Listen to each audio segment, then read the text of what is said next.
Yeah, creativity levels low, or maybe I just feel low and that's an excuse for me not to create. I feel selfish at times, I get tangled in my issues and forget that outside a whole nation is dying. It seems I got a lot to say when I talk to myself. I guess confession is harder when someone trying to help. Getting lessons from Deacon, spiritual therapy treatment. You way too hard on yourself, he told me he could see it. Realize boxing these feelings is showing signs of weakness. Them thoughts will try to maintain space, show no obedience. The carnal man throw tantrums when I go file a grievance. The dialogue in my mind, man, you wouldn't believe it. I die daily, but sometimes the old man be reviving. Maybe the lust and temptations was causing marriage problems. You neglect your possession instead of showing love. And then just tell her I've been trying to get my scriptures up. That ain't my struggle, but then I wonder what if it was. I put these things in my music to show that it occurs. This that newfound gospel, not that prosper from tithing. Men with issues, women who need a guy who can solve them. Pray you perform when it's just you and you hear silence knocking. It's hard to be in discipline when your peers isn't watching. This for Judah and Ephraim, man, this is 12 inclusive. This is for when I feel down and need spiritual music. They screaming, oh, don't preach to them. But who gon' lead the revolution? Kids is dying, sighing, ain't good enough, I'm obligated. You too stuck in your ways to bring participation. Tell me this isn't heaven, tell me it's opportunity. Tell me we ain't imputed, and tell me we know unity. Tell me we God's choosing, tell me we God's chosen. Apologize for the hiccup, but God, this ain't the first time I lost my words when you picked up. God, this is the first time I lost my words when you picked up. Yeah.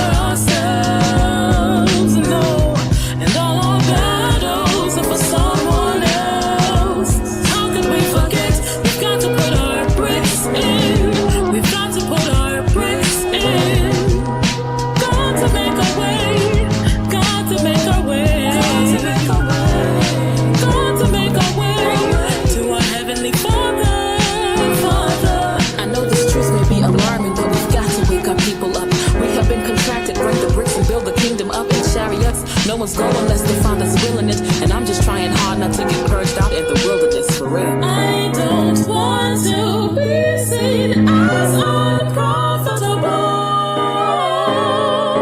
No, no, no, no, no, no, no. Yeah. DMR.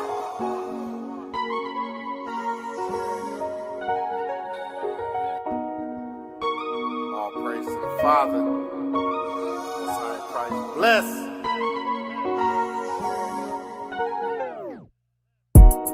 Thank the Lord for success. Covered in blood, ain't gotta wear a vest.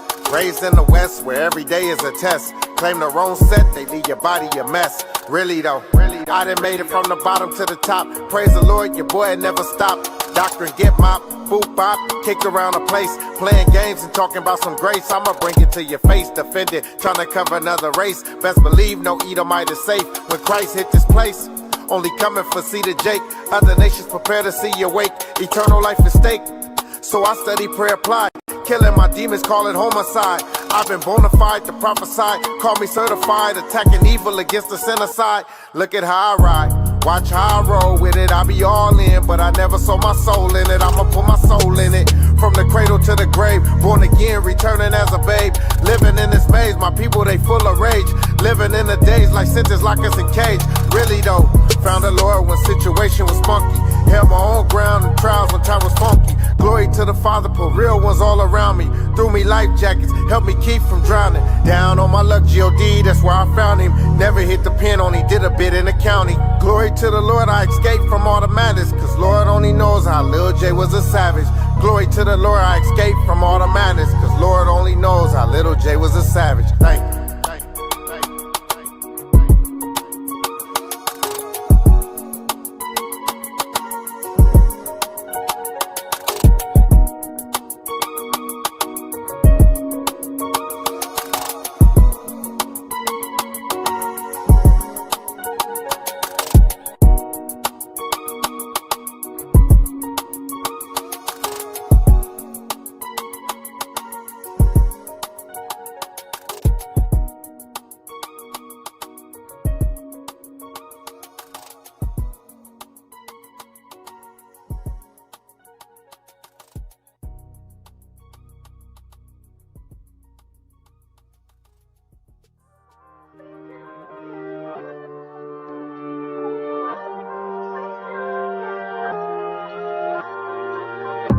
I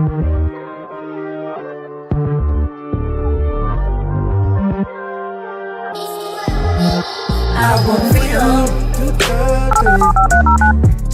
that's free from freedom, and I got so many reasons why my people need freedom. Why my people need freedom. Your show is scheduled to start in 37 seconds. To Jerusalem. Trials in my life, I ain't new to them. New man come to life, they ain't used to him, and that's ground talk. Say it with me, all I want is a crown now. Walking to the gates tonight, got everything I want. And all the heathen mad cause they don't. America KKK is a joke, 2 cuts to the throat. This is my faith and my hope, you can keep the Christian code. This time they know, just let me sing my new song. Your show will go live in 5 seconds. 4, 3, 2, 1.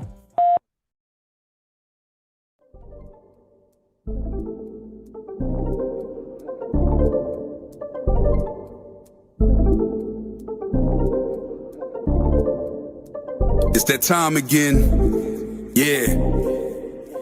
Ya la hora. You know, power hour.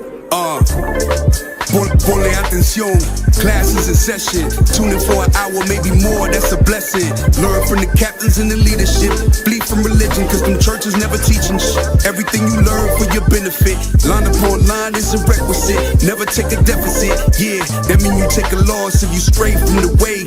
You get the understanding if you study every day. Apply what you learn and bless when you pray. It's one interpretation, man, it's say what it say. Ya viene el tiempo, entra para el templo. Aprende del maestro con talento. La Biblia es el centro, usando a Israel como instrumento. No te pierdas en doctrina como viento. Estudia y ora y aplica. Tiempo para Dios, ven, hace una cita. Escritura dinamita, morenos y hispanos israelitas. Oye cómo explica Israel unido en Cristo para la vida, nunca se divida. Tune in, it's the power hour. Learn your family history, don't be a coward. Yeah, tune in, it's the power hour. I said learn your family history, don't be a coward. Yeah, history to learn. It's the power hour. The 11th hour. Tune in to your history. You know it ain't no history. Power hour. The 11th hour. You know get your history. 11th hour. Power hour. Shalom, shalom. Welcome to the Power Hour Plus. I'm Deacon Yashua. I'm Officer Shia. Officer Tobias. Oh, we back. Officer Shia's back. That's I'm right. here. His tummy don't hurt this week. My tummy. His tummy hurt. That's what my daughter tells me. My tummy hurt. And that's what I was telling my wife. You last need week. Jesus Christ. Tummy hurt. His tummy was hurting. Tummy. So he wasn't here last week Shout out because to he my- went fonduing, but he fondonted. Yep. Hey, you want to give a shout out to the melting pot date night spot? Shout out to the melting pot. It was a heavy pocket afterwards. It was good, bro. I enjoyed every single thing I had. Like I was like, The melting pot is dope, bro. So wait, I'm gonna tell you my story with the. I mean, I so think you I've told have you before. gone. I've gone. I've told you I've gone. It's not. oh new to wait, me. but not here, right? Listen, I'm sophisticated. Okay. You are sophisticated. I'm sophisticated. We are, learning I'm a from you. sophisticated Ephraimite from the Bronx, New York. All right. Pinkies I wasn't always. All right.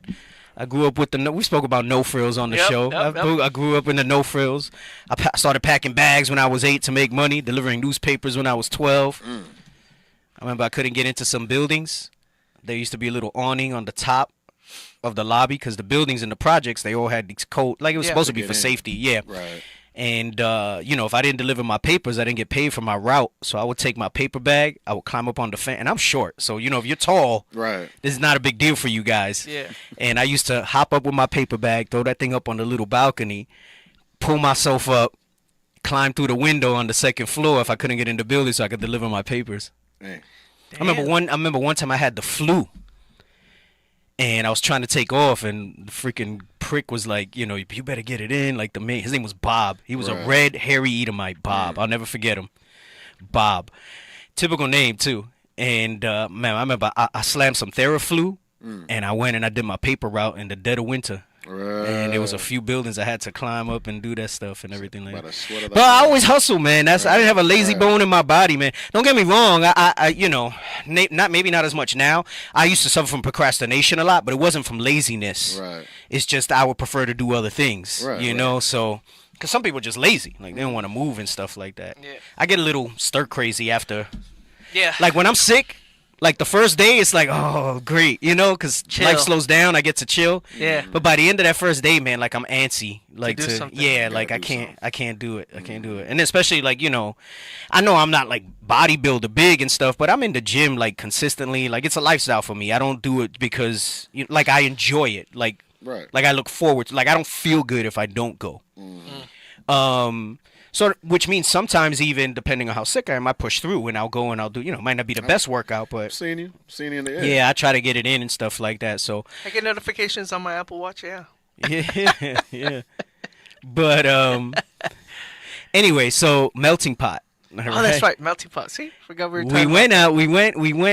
This is when we went to visit Sacramento. It was me, and Mariah. I had Captain Benaya, Officer Shem. And there was a few other brothers. Oh man, I always forget his name. He's gonna be so mad. Brother been around so long. Older brother that does IT in SAC. You know him. Yediah. I always forget his name. Yediah. So, we were looking at Mariah's thing when we would travel is he would look at restaurants and send me the list. Yes. Right? And he would send me the list of restaurants. Because I like to, I want to say I'm... like there's some people who say, I'm a wine connoisseur. I'm not. I like different wines. I guess I'm a foodie, I like to try. Because you know why I don't want to say I'm a foodie?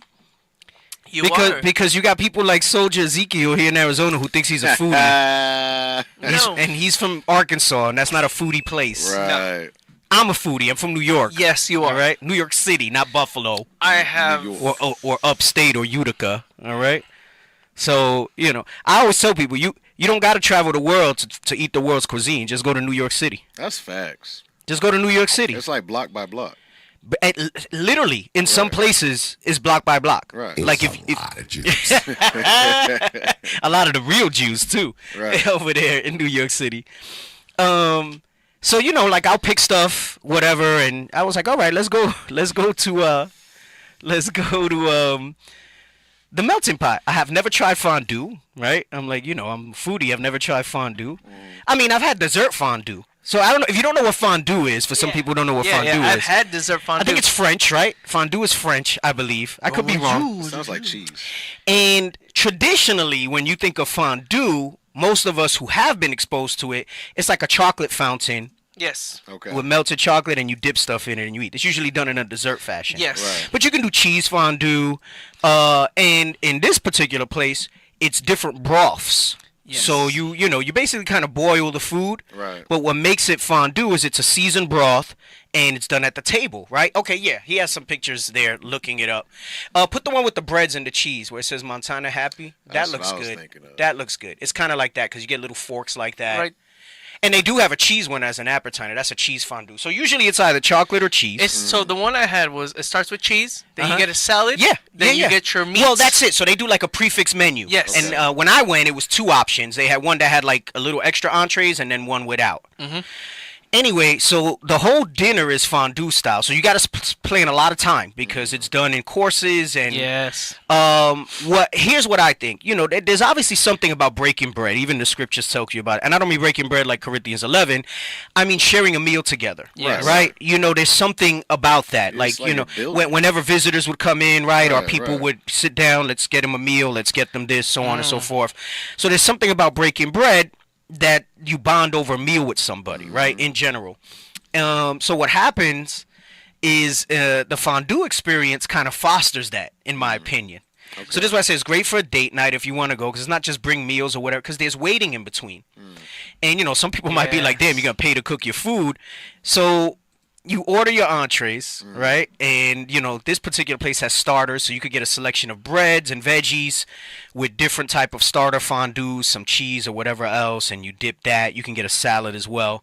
Then you get the main course. You pick a certain amount of meats, and you get to pick certain fondues. So you pick certain broths to cook the meats in. Right. They bring the meats raw, and you go piece by piece. So it's the other thing. It's such a... It's like a process. It's such a refined way to eat, right. because you're not shoveling food in your mouth.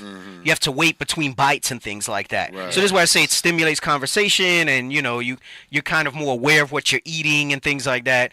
So you're sitting there, you dip into fondue, whatever, right? And then they bring you dessert fondue if you select that option, and they'll bring like different types of chocolates or whatever melted. That was the black and the white chocolate. That was Yeah, and The they'll bring yin-yang. and you'll get fruits and maybe some pieces of little breads or cakes that go with it, and you dip it and all of that. They said, they said the season. So they gave us we got seasonal cheesecake, bro. That thing was from Sam's Club. You know, this little, we were laughing over it, like, yo, this is just good, but this is not He seasonal. said you can't be lactose intolerant. Well, you wouldn't get the cheese stuff then. They have other options. But anyway, long story short, the reason I'm saying he fondunted instead of fondued. Yes, I did. And it's actually spelled FONDUE, but this is the joke that we came up with. Yes, We I had did. went with the brothers, and they didn't have a table large enough for us, so they set us at two different tables. Captain Zakai was there too, and they was all like, Zakai's like from Brooklyn, Right. The streets, Brooklyn. You know what I'm saying? Benai and Shem's a little rugged too. So they was like, yo, I was captain at the time. Yo, where's Cap taking us, man? What the hell is this? You know what I'm saying? Right. And for the sake of time, I can't tell you all the stuff. There was like a funny joke with a drink. We got the waiter. Long story short, we went there. that There's an one? option on the fondue thing where one of the things is, instead of getting like an extra thing of fondue, they'll bring you like a hot plate, like that you turn on with a cast iron skillet, and you can grill the meats instead of fonduing it. Yeah. But I don't see why you go to a fondue place That was to me. then have to grill your damn meats. Right. So the wild thing is that we were at one table and we're having a blast. You ask Captain Benaya, you ask Captain Zakai, you ask Officer Shem, or if you see MRI, you ask them. Bro, they'll tell you to this day that was the most fun. That has to be the most fun, most dope dinner we've ever done. The most dynamic meal I think I've ever had. That's funny. Because we had a blast, bro. We were there for like, I think 3 hours. No lie, bro. We had a freaking blast. But then we're cracking up. We're going in. They was like, they went for it. They were like, wow, this is dope. Whatever. We having a great time, fellowshipping after the visit and all that stuff like that. We look at the other table and they quiet. And they looking at us like we crazy. They sad, they crazy. They ordered the grill. Bro, we started cracking jokes under them.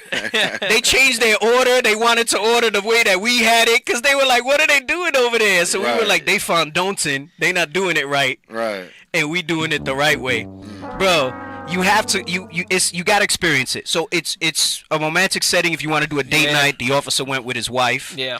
We're actually trying to get us to go do a date night over there. I haven't called it. Not cheap. On me. Probably about $45-$50 a head, right? Like a steakhouse. It was more. They charged more. For couples, it was $140 for the No, dinner. but you did drinks and stuff too, right? I did drink. Yeah, I did the whole course. But I remember when we went in California, it was like maybe 55, but it was prefix. You get all the courses for 55 per person.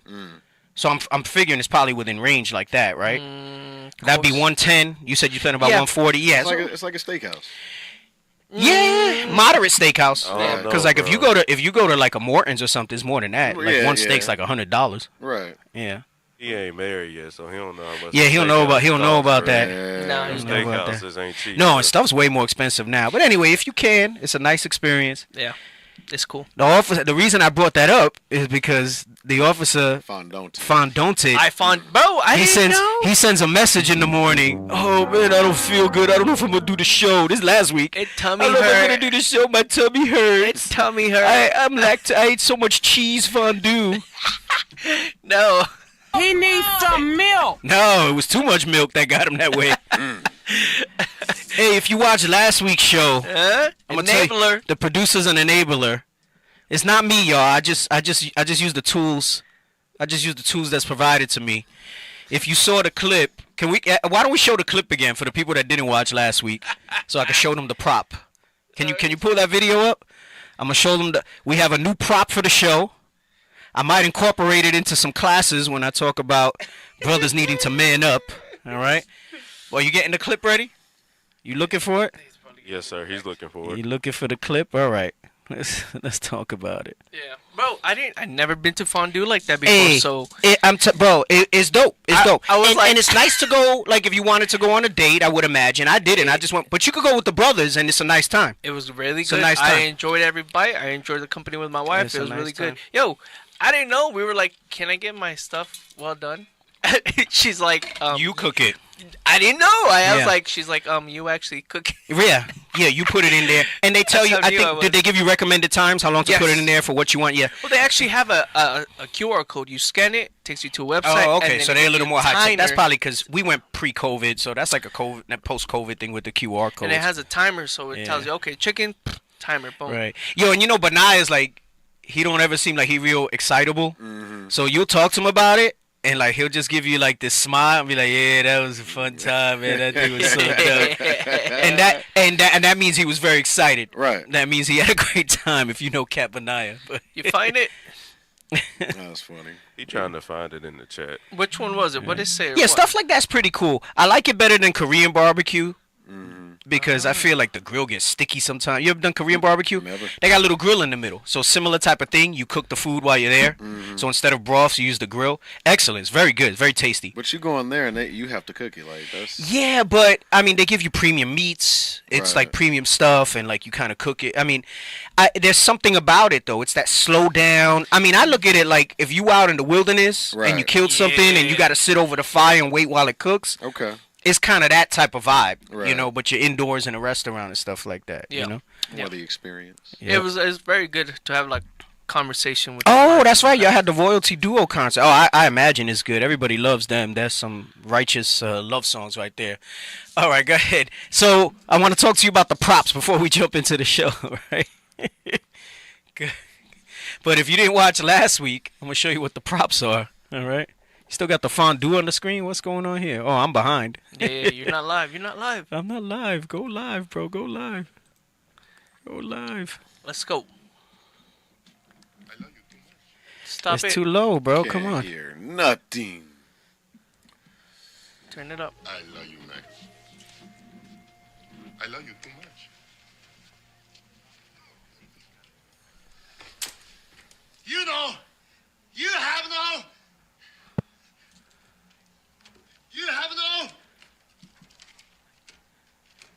marbles. Marbles? Marbles! You have no marbles!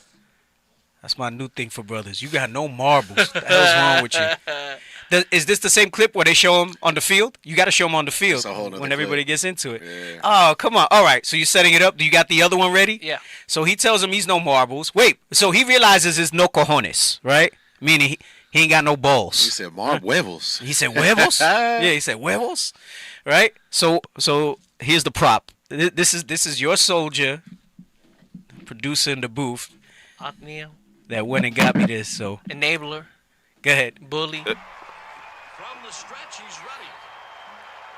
Fires. Oh, that's some quickness. So, 2 straight heaters and Sounds Serrano's low. down to his last strike. Turn up channel 9.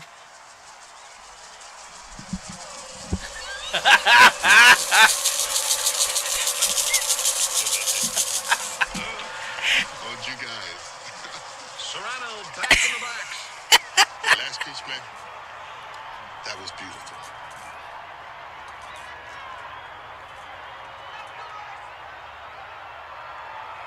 Busick has his sign and comes set. Here's the pitch to Serrano. He swings and drives from the deep left center. Way back. Going. Gone to the upper deck. Yes! Not as beautiful as that, though. Anyway, so we use that in reference of brothers who need to gird up their loins. Right. Right? We were talking about brothers need to man up. It's wartime. They're not fit for the battle. So, Soldier Othaniel. No, Soldier David. Yeah, Wow. Soldier David. Soldier David is the real enabler. My man was so enamored with that we got our marbles. So whenever we talk about these brothers that got a man up, we gonna shake the marbles, all right? Just so you can get some extra sensation from the marbles. Don't be vexed, brothers. If you get the Don't be marbles. vexed. Don't be vexed. All right. Don't be vexed. You see what it did for Serrano? He hit a home run. Right. Hey. Don't be vexed with the marbles. Oh man, brother brought it up to me on was it Sabbath? Yeah. I said, oh my goodness. I said, you gonna get me in trouble. People gonna hate me, bro, with the marbles. I said, that's it. It's like that class you did with the scepter. You know. I don't know where my scepter is. I was looking for it. I was looking for it. I left it under my table. That's right. Remember? Damn, you remember that? I think I did that in 19th. Yep. With the scepter. That's right. It's on the side over there by the instruments that never get played off. Sir Nehemiah, so shout out to you. Marbles. Hey, he's been using them, yo. Sabbath, he started getting on us. Hey, bro. That's all he was doing. Sabbath. That's it. That's last night. On the marbles. Hey, last night he was. Hey, bro. You good? You good? You're in your emotions? All right, bro. That's it. Hey, it was working too. Brothers was manning up when the marbles came out. Facts. They gave the face, but when the marbles came out. Anyway, let's jump in. Let's jump in. All praises. We coming off of keeping the new moon. It was great last night. I realized nobody was drinking or nothing. Like we was just focused, in the spirit. Yeah, we just came in. Yeah, man. Okay, reminded me of back in New York, man. That's how we would roll back in the day. Yeah. We'll go up to the table. So it was me on the other side. Right. I'm up there. You know, brothers had questions. We bringing out precepts and stuff like that. We stayed up there the whole night. I think it only stopped because the performances came out. I think we probably would have been there a little longer too. Yeah, we was going in. It was dope. All praises for the godly discourse. That was great. All praises to the Most High. You know, it's not always dancing and singing and stuff. You know. No. I know Bishop was getting in on the brother that said, you take too long. We want to dance and sing. See, that's why I tell you about these party schools. Right. Then you got brothers and sisters be like, why can't our school be more like that? You want to be Greenleaf? Hell no. Anyway, so before you do that one, wait, no, let's do this one first. No, because this one's a little more serious. So do the other one first. So tonight's topic, this might be the last because I got to move on, I think, to the manning up. We're going to go back to the hard times create strong men and weak men create hard times. So before we move back to that, I wanna go over a little more things with this marriage topic. No, not that one. We'll do that one after the one with the dude and the marriage. Yeah, right. So I was looking at some stuff and I said, all right, the part that we kind of went through fast was the masculine feminine, right? Because we had done that fast towards the end of a show, and then the characteristics of difficult people. We wanted to spend a little more time on that, right? So we want to give you a little more detailed things, right, or hacks or pointers that you can look at when you're looking at flags in people, right? But let me tell you, a lot of it's going to circle back to you as an individual. We're going to teach you how to identify things in certain people, certain things, not all things, all right?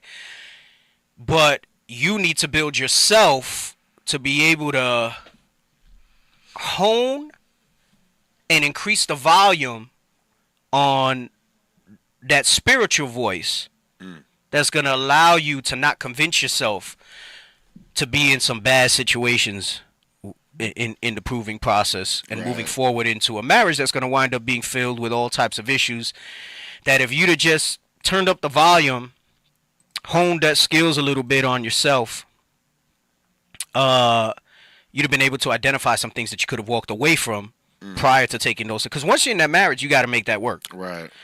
And it's not to say that it can't, but it's not going to be what it could have been had you done the right steps properly. Let's make that clear. So, you know, I don't want to say we're tired of it. It's always going to be something that we have to deal with. It's by design. We were talking last week how, you know, Satan's attached marriage first, and that's what he's always going to do, especially when it comes to Israel. Right. And a lot of that can be mitigated if you've built yourself up to where you need to be. You know, a lot of times we talk about, you got to love yourself. And people think loves themselves is, I look good in the mirror. You know, I love myself. I look like this. I look like that. This is why I dress this way. This is why I do my makeup and I get my hair did and my nails did and all this other stuff. That's just one aspect of loving yourself. What about everything else? Right. You should love yourself so much that you don't even take it personal if somebody decides to walk away from you. Right? And I don't know if I have that one. I'll look for it and I'll send it to you. It's this British guy that he says something. I like the words that he used in it. But basically, have the confidence within yourself that and I'm not talking about that you are difficult, because there's extremes. Like I said, there's always outliers. You could be a difficult dragon. You could be a simp, pain in the behind, and have this delusion of grandeur and say, oh, well, they walked away from me because they couldn't handle me. No, we ain't talking about that. Right. But we're talking about knowing your worth, having enough confidence in yourself that you're not broken down thinking, oh, they did this to me. Right. You don't take it personal. You don't take it I know it's hard to say. It is a personal thing that's happened to you. But if they decide to walk away from you and you're confident in your worth and you love yourself enough, then you know it was really them, not you. It's not a flaw in you. That's a scarcity mindset, right? Yeah. Going into the scarcity. Little bit. So anyway, we're going to start with a little funny, though. So we always talk about, because let me tell you, I see brothers, remember I was saying on the little chat when they ask for a wife, and I said this in the class, they say, I want a submissive wife. That's a prerequisite, all right? That's in the scriptures. That's what the scriptures say, right? And you'll pray for a submissive wife. But if you're not specific in what you mean by submission, this is what you're going to get. Come on. When I asked the Lord for a wife, I asked him to give me one that would submit to her husband. He gave me one. She submits Kohl's receipts, Target's receipts, Amazon receipts. She submits complaints also. So guys, when you pray to the Lord, be sure to be specific in your prayer. There's another one too. She submits complaints as well. Oh. He said, I pray to God for a submissive wife. She submits Kohl's receipts. All types of receipts, complaints too. He said, be specific when you pray to the Lord when you want a submissive wife. Right. My goodness. What's the other one? What's the other funny one?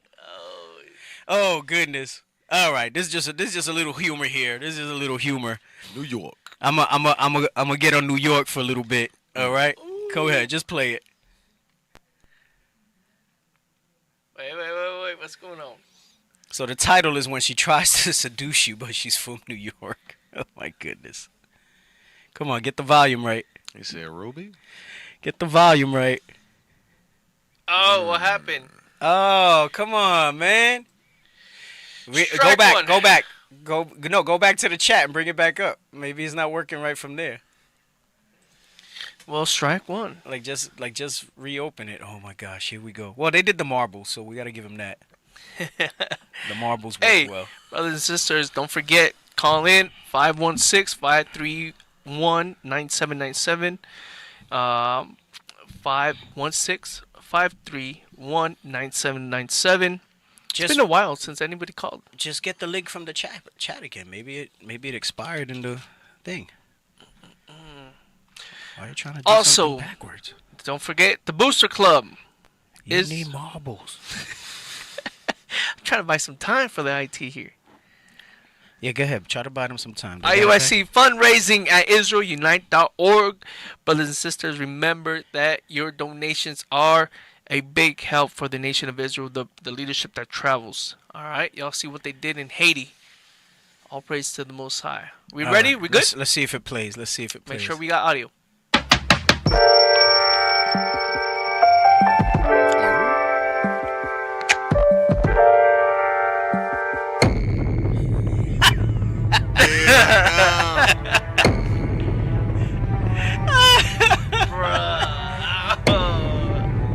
New York sisters. Look at her face.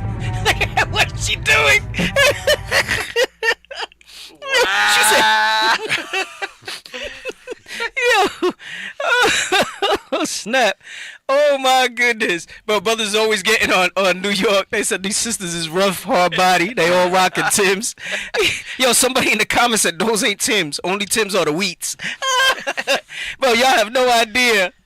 Damn. The Timology that is involved. There's a science behind it. Yeah, bro.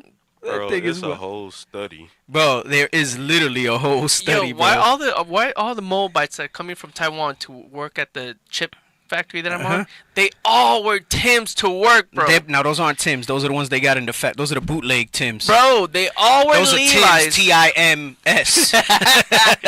They all wear Levi's. They rock and Timbs. Yeah. at the job site. Someone said I wasn't ready. They thought there was gonna be some seductive thing. They're like, "Oh snap, what's going on? What's Deke showing?" She said, "Boom!" She had the gray. She had the gray suede Timbs, bruh. He was like, "No, what are you doing?" Damn. Oh snap! Damn, man. I'll give it to y'all, man, because that's the truth. That's like, I know it's become like an outrageous joke. But Tim's in New York, man, that's a culture, man. That's a thing. That's a thing, boy. Man, I would go on the hunt for Tim's, bro. I've said it before. I haven't seen them. I still got my chocolate brown. Bro, I remember, man, I was looking for them everywhere, bro. Damn. Everywhere. I found them in a Timberland store in Cali. This is when I was in New York. Got them shipped to me. Chocolate brown Tim's that look like the Wheats, but you know, with the chocolate brown, because them things was official. I had the brown peacoat that I got down in the village, not the gay village, the straight village. Because you have to the whole thing is gay now, I'm sure, but you know, you had to coordinate. You had to color coordinate that. You got the brown belt. Coordinate. Had the brown. Right. I had the brown wool peacoat. You know, winter was my jam in New York, man, because you just layer it up. Yeah, like, I don't know. I feel like it's harder for a man to dress nice in the summer. Yeah. You don't need not as many layers. Yeah, I mean, you just want it's so hot, you just want to be comfortable, so it's just kind of like, you know, a t-shirt, you know, maybe a polo. Right. I ain't really trying to wear no button downs and long pants in the summer like that. So winter, that's when the fashion would come out. Yeah, I was styling in the winter. Looking at the chocolate Timbs right now. You looking at the chocolate Timbs? Trying to. Yeah. Hey, D, the brother said Tim's is the new lingerie. Tim's is the new lingerie. See, but you got to spell it with the B, Timbs.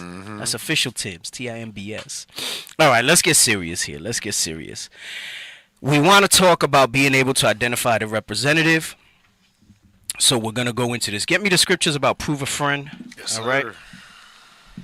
Let's get that. The book of Sirach, chapter 6 and verse 7. If thou wouldest get a friend, prove him first, and be not hasty to credit him. Right, it says prove him first. And, you know, I've established this over a few weeks with the proving class and everything. When you're proving, it's not to try to play boyfriend and girlfriend. It's not to try to play husband and wife, which is what a lot of people do. It's the time to prove each other and find that thing out, right? And we've gone over how proving's not dating. In the world, we dated, right? Right. And then, you know, you're kind of blinded by other things. You obviously didn't have the scriptures, so your foundation's not set up correctly. So you're looking at things from a perspective of you wanting to fulfill some needs. Right. And one of those chief needs is usually something physical, right? They keep you warm. You get some bumping and grinding for a little while, right? And that obscures what you're really trying to look for in an individual, right? Especially if you're enjoying that physicality, right? Then it makes you kind of, you know, you don't necessarily pay attention to some things that you may or may not have seen. Lose focus. You lose focus, right? So what's wonderful about the way the Most High has this thing set up is that he says, you know, you prove a friend, and he goes through some steps here. We'll read some of them, right? And he's telling you the things to look out for, the things that you got to be careful for. But your mindset improving is to look for a friend. And this is why I go back and I say a lot of that has to do with before you even step into that proving circle, that you have a really clear understanding of what you bring to the table and what you expect out of what you want in a partner to bring to the table. And there's too much facade, there's too much masquerade of these basic things that are in the scriptures, right? Because there's deeper things, is what I'm saying. Right. Those basic things that are in the scriptures, we shouldn't even talk if you don't have those things, all right? I can't emphasize that enough. You shouldn't even, there should be nothing there for us to have a discussion about trying to pair up together if you don't have that basic stuff. So what you need to focus on is really trying to learn that person through the ups and downs. Remember, we did the Creflo thing, right? That's the time to ask all those questions. Do we have the questions? We don't got to show Creflo, but I want to meet your mom and them. Right. That's part of approving. Just get it ready while you look for the questions. It was in the Word doc. All right. If you can't find it on the Power Hour, it might be easier to find it on the announcements chat because I was supposed to do it for the class. Let's go back. Let's read the script again. Come on. The book of Sirach, chapter 6 and verse 7. If thou wouldest get a friend, prove him first. Right. So prove him first. Come on. And be not hasty to credit him. Right. And a lot of times we kind of glaze over that. But in the aspect of proving, the hasty to credit is what we've put out there. Year's not enough. And hasty to credit him is, in this situation of proving him or her, right? If you're the woman or the man, to perform in your mind that this person is husband material. Right. And anybody who's not husband material, you shouldn't be spending your time with. Anybody who's not wife material, you shouldn't be wasting your time with. So to credit him is that you prematurely put this person in your mind as the person that you're going to marry. Right. And I know it's hard because, right, the first thing that most people look for is a physical attraction. Mm-hmm. Right. But then after you get that physical attraction, you got to shut that down. Where's that one where it says, the beauty of a woman cheereth the countenance of a man? Sirach 20. Yeah, get that real quick. Yes, sir. Let's get that. And we're going to come back to Sirach 6, all right? Yes, sir. The book of Sirach, chapter 36 and verse 22. The beauty of a woman cheereth the countenance, and a man loveth nothing better. Right. And likewise, women as well. You know, we know for a man, right? So meaning that that's going to be, that's what's going to be maybe your initial thing. Right. Before anybody says a word, you're going to consider how they look. Mm-hmm. Remember last night I was talking with you, brother, about the micro reactions that you have with somebody? Yeah. Right. I was warning some brothers that work in these environments with around a lot of women, especially these worldly women, and how they dress and how they move. They're not shamefaced, they're shameless, rather. Right. And I said what happens is that naughtiness, that lust starts to happen on a subtle level. Mm-hmm. And the person may not even, they don't have to be like your ideal super attractive person. Right. Things just start to happen on a subconscious level. And what I say, there's micro reactions where there's little things that you're not consciously aware of, but that's happening in your eyes and how they move, in the facial expressions that you make. Body movement. Body movement. The blushing. Right, blushing, things like that. Yeah. Sometimes it might be a touchy thing, and you don't even realize that you're doing that. Right.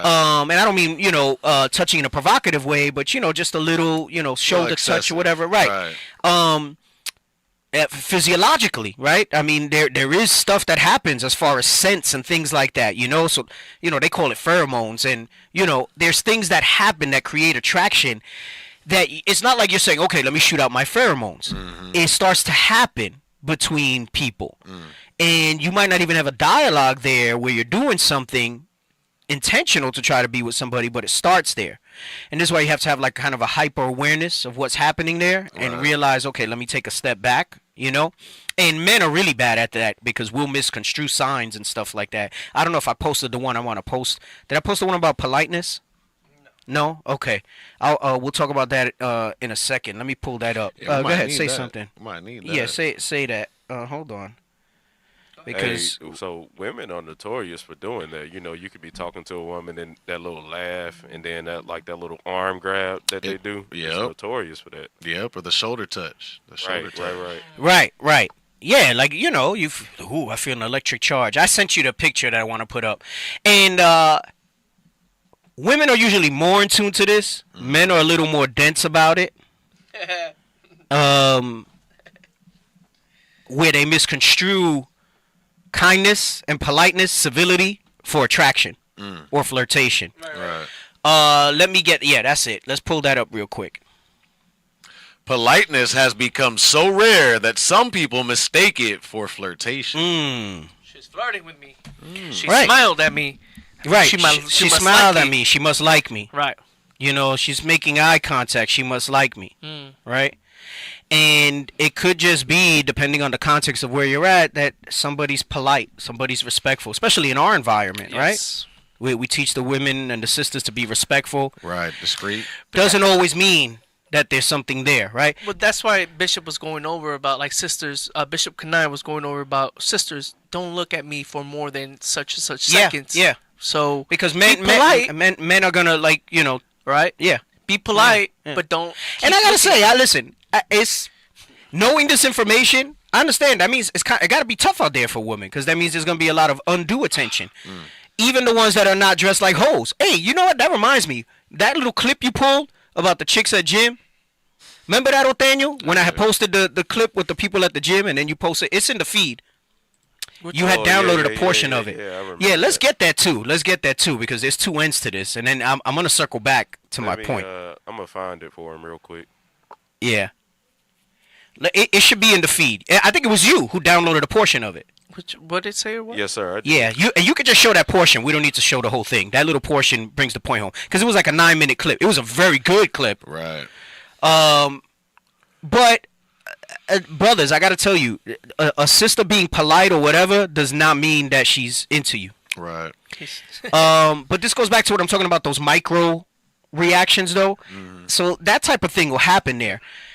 And when you're interested in somebody, those things are going on subconsciously. So I understand the challenges of the physicality of being attracted to somebody, but you have to be more disciplined to turn those things off. Get me the other one in Sirach about the operations. Yes, sir. Okay. Remember, I've been using that and meditating that on a lot for whenever we have any type of issues, because we're not animals, right?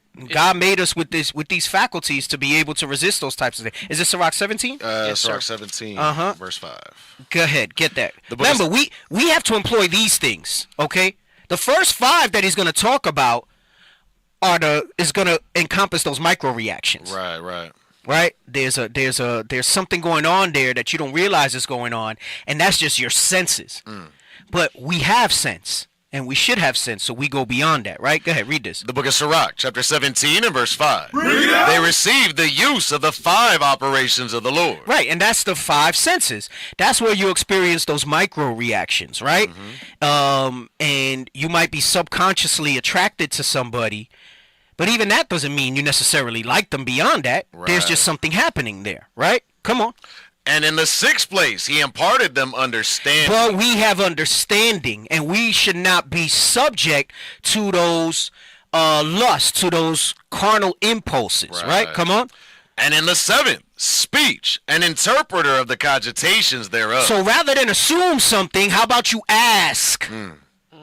Instead of trying to be touchy. Instead of trying to go ahead and do the googly eyes and all the smiles and all this other stuff. Right. A dialogue should happen. A conversation should happen. So meaning when we have these type of things, God gave us more than just, so the senses play a role in it, but he gave us more than that. Read on. Verse 6, counsel and a tongue and eyes, ears and a heart gave he them to understand. To understand. The main point being to understand. So I guess I'm saying I'm taking the long way to tell you that I understand the physicality of those 5 operations. Right. But God gave us a 6th and 7th that doesn't make us subject to those things. That's heavy. That makes us rulers of. That's what it says. Rule your spirit. Right.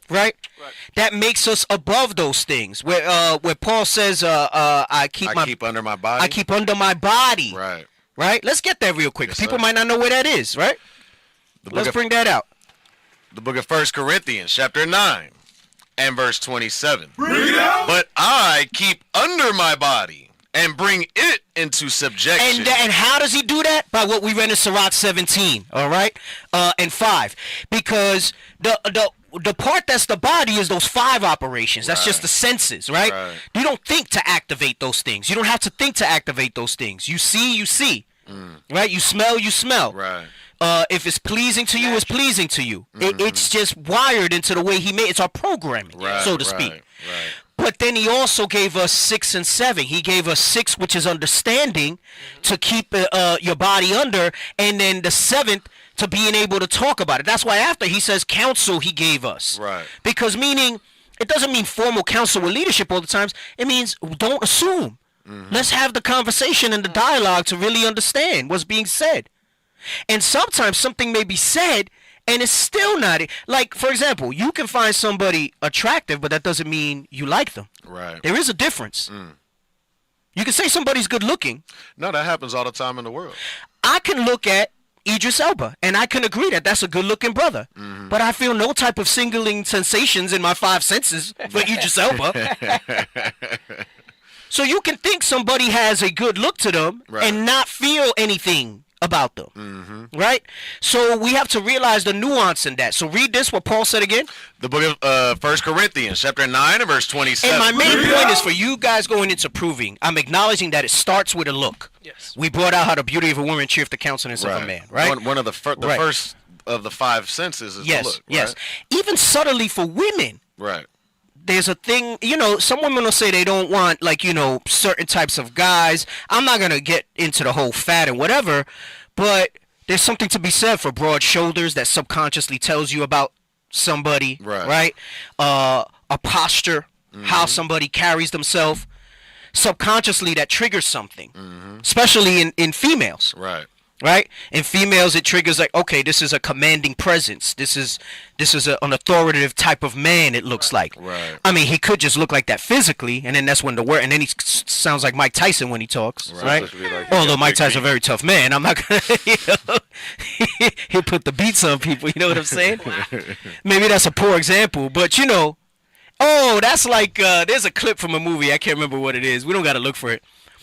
It's these, it's Edomites. It's the two women. I seen it on Facebook or something, and they sitting there. They see this guy all muscular comes out the water. They're like, "Oh my God, he's walking over." He walks over and he goes, "Hey, how you girls doing?" Right. And they were all like, so all of that, But that's the 6th and 7th telling them, oh. So he might look this way. But that's not what it is. That's not what it is, right? So I'm just saying that to say that there's a lot going on there. And God gave us the 6th and 7th so that we do it. We're not animals. We're not mammals that you just see something, you smell something, you look for the strongest thing, and you go. Right? But some of us act that way. So this is why, because Paul's thing was lust, concupiscence and stuff. Right. So what he's telling you here is that there's a way to do it, and the answer and how you do it is in Sirach. Read what Paul said again. Come on. The book of 1 Corinthians, chapter 9, verse 27. But I keep under my body. Meaning he keeps those 5 operations disciplined under his body. Meaning he has to press them down. Know his weaknesses as well. No, being able to identify. It's called self-awareness. This is why we harp on brothers so much about being able to self-examine. In general, the body. Being able to self-examine. But you can't even self-examine little things. Then how are you going to be able to discipline impulses? And it might not even be attraction. Some people are not self-aware how angry they can be. And how they act out in anger. Right, it goes back to Proverbs where it talks about a man that can't rule his spirit is like a city without walls. Right.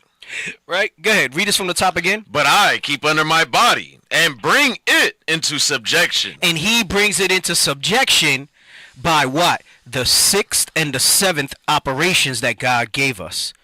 And counsel, you got a dialogue. Sometimes you got a dialogue with yourself. I mean, not like a nut job where, you have another name for your other personality, that sort of thing. Cracker. Right. Cracker. Right. We all kind of dialogue with ourselves to some extent. Right. But then there's like a limit to that. You got people who like literally. Well, that's where that counsel comes into play. Right. Because you dialoguing too much. Right. You need to get some. You need to get somebody else to kind of look at it from the outside. Right. So that was it on that verse? That was it. Okay. So now go back to Sirach 17. Sirach 17 again. Let's get that, and then we go back to Sirach 6, and then we'll play the video. Oh, it was grown-ups. Saskatoon, Canada, eh? Yeah. Where you from? I'm from Canada. All freaking brolic and whatever. But the point that I'm making is that you got to almost be able to block that off, right? And look at the substance of somebody before you move forward to that. So I understand that initially it starts with a look. But I've seen people that it starts with a look and they read the profile. If you're doing things the right way, we ask a few questions. We told them to ask a few questions and give a little background. And they'll be like, yeah, nah, I'm not interested. Because maybe she looked pretty, but she got 5 kids and you're only willing to be with somebody with 3. No offense. Let's not even start the dialogue because I know that that's a non-negotiable for me. Right. But what happens is when you feel needy, when you don't feel confident in yourself, when you don't love yourself, when you're lonely, when you want to save money on bills, maybe your biological clock is ticking and you want to have children, you start to trim what you're looking for in somebody. and you start to say, okay, yeah, I'll yeah, you know, it's not really, I'm not really into this, but you know, they do have this and they do have that. And then when you start doing that, what you've done is you've opened yourself up to blinding yourself from other things that might be bigger things that are something that you won't want to deal with, right? I'm sorry, before you get that scripture, I wanted to show this clip. So I said sometimes men, remember we said politeness is so rare that people think it's flirting. People think it's flirting. And that's why, sisters, I advise you, keep your conversation brief and short with brothers, because not all brothers got sense in them.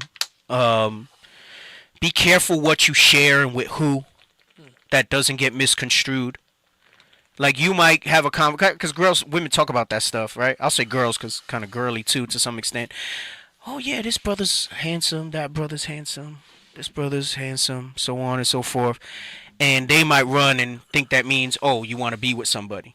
Like I said, that's like, I could, you know, remember Hot or Not? Like, you know what I'm saying? You remember that on the internet, like Hot or Not?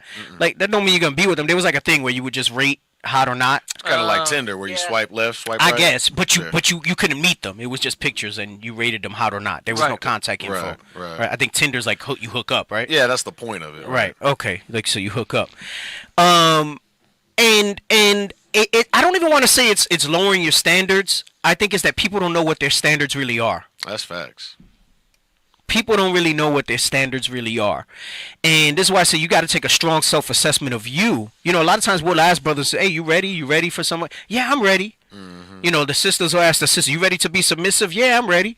Yeah, but submissive to submit receipts, complaints? Right. To submit grief? Do you understand what that really means? To have the mind of your Lord? Right. For your desires to be unto him? And brothers, do you understand what the responsibility is?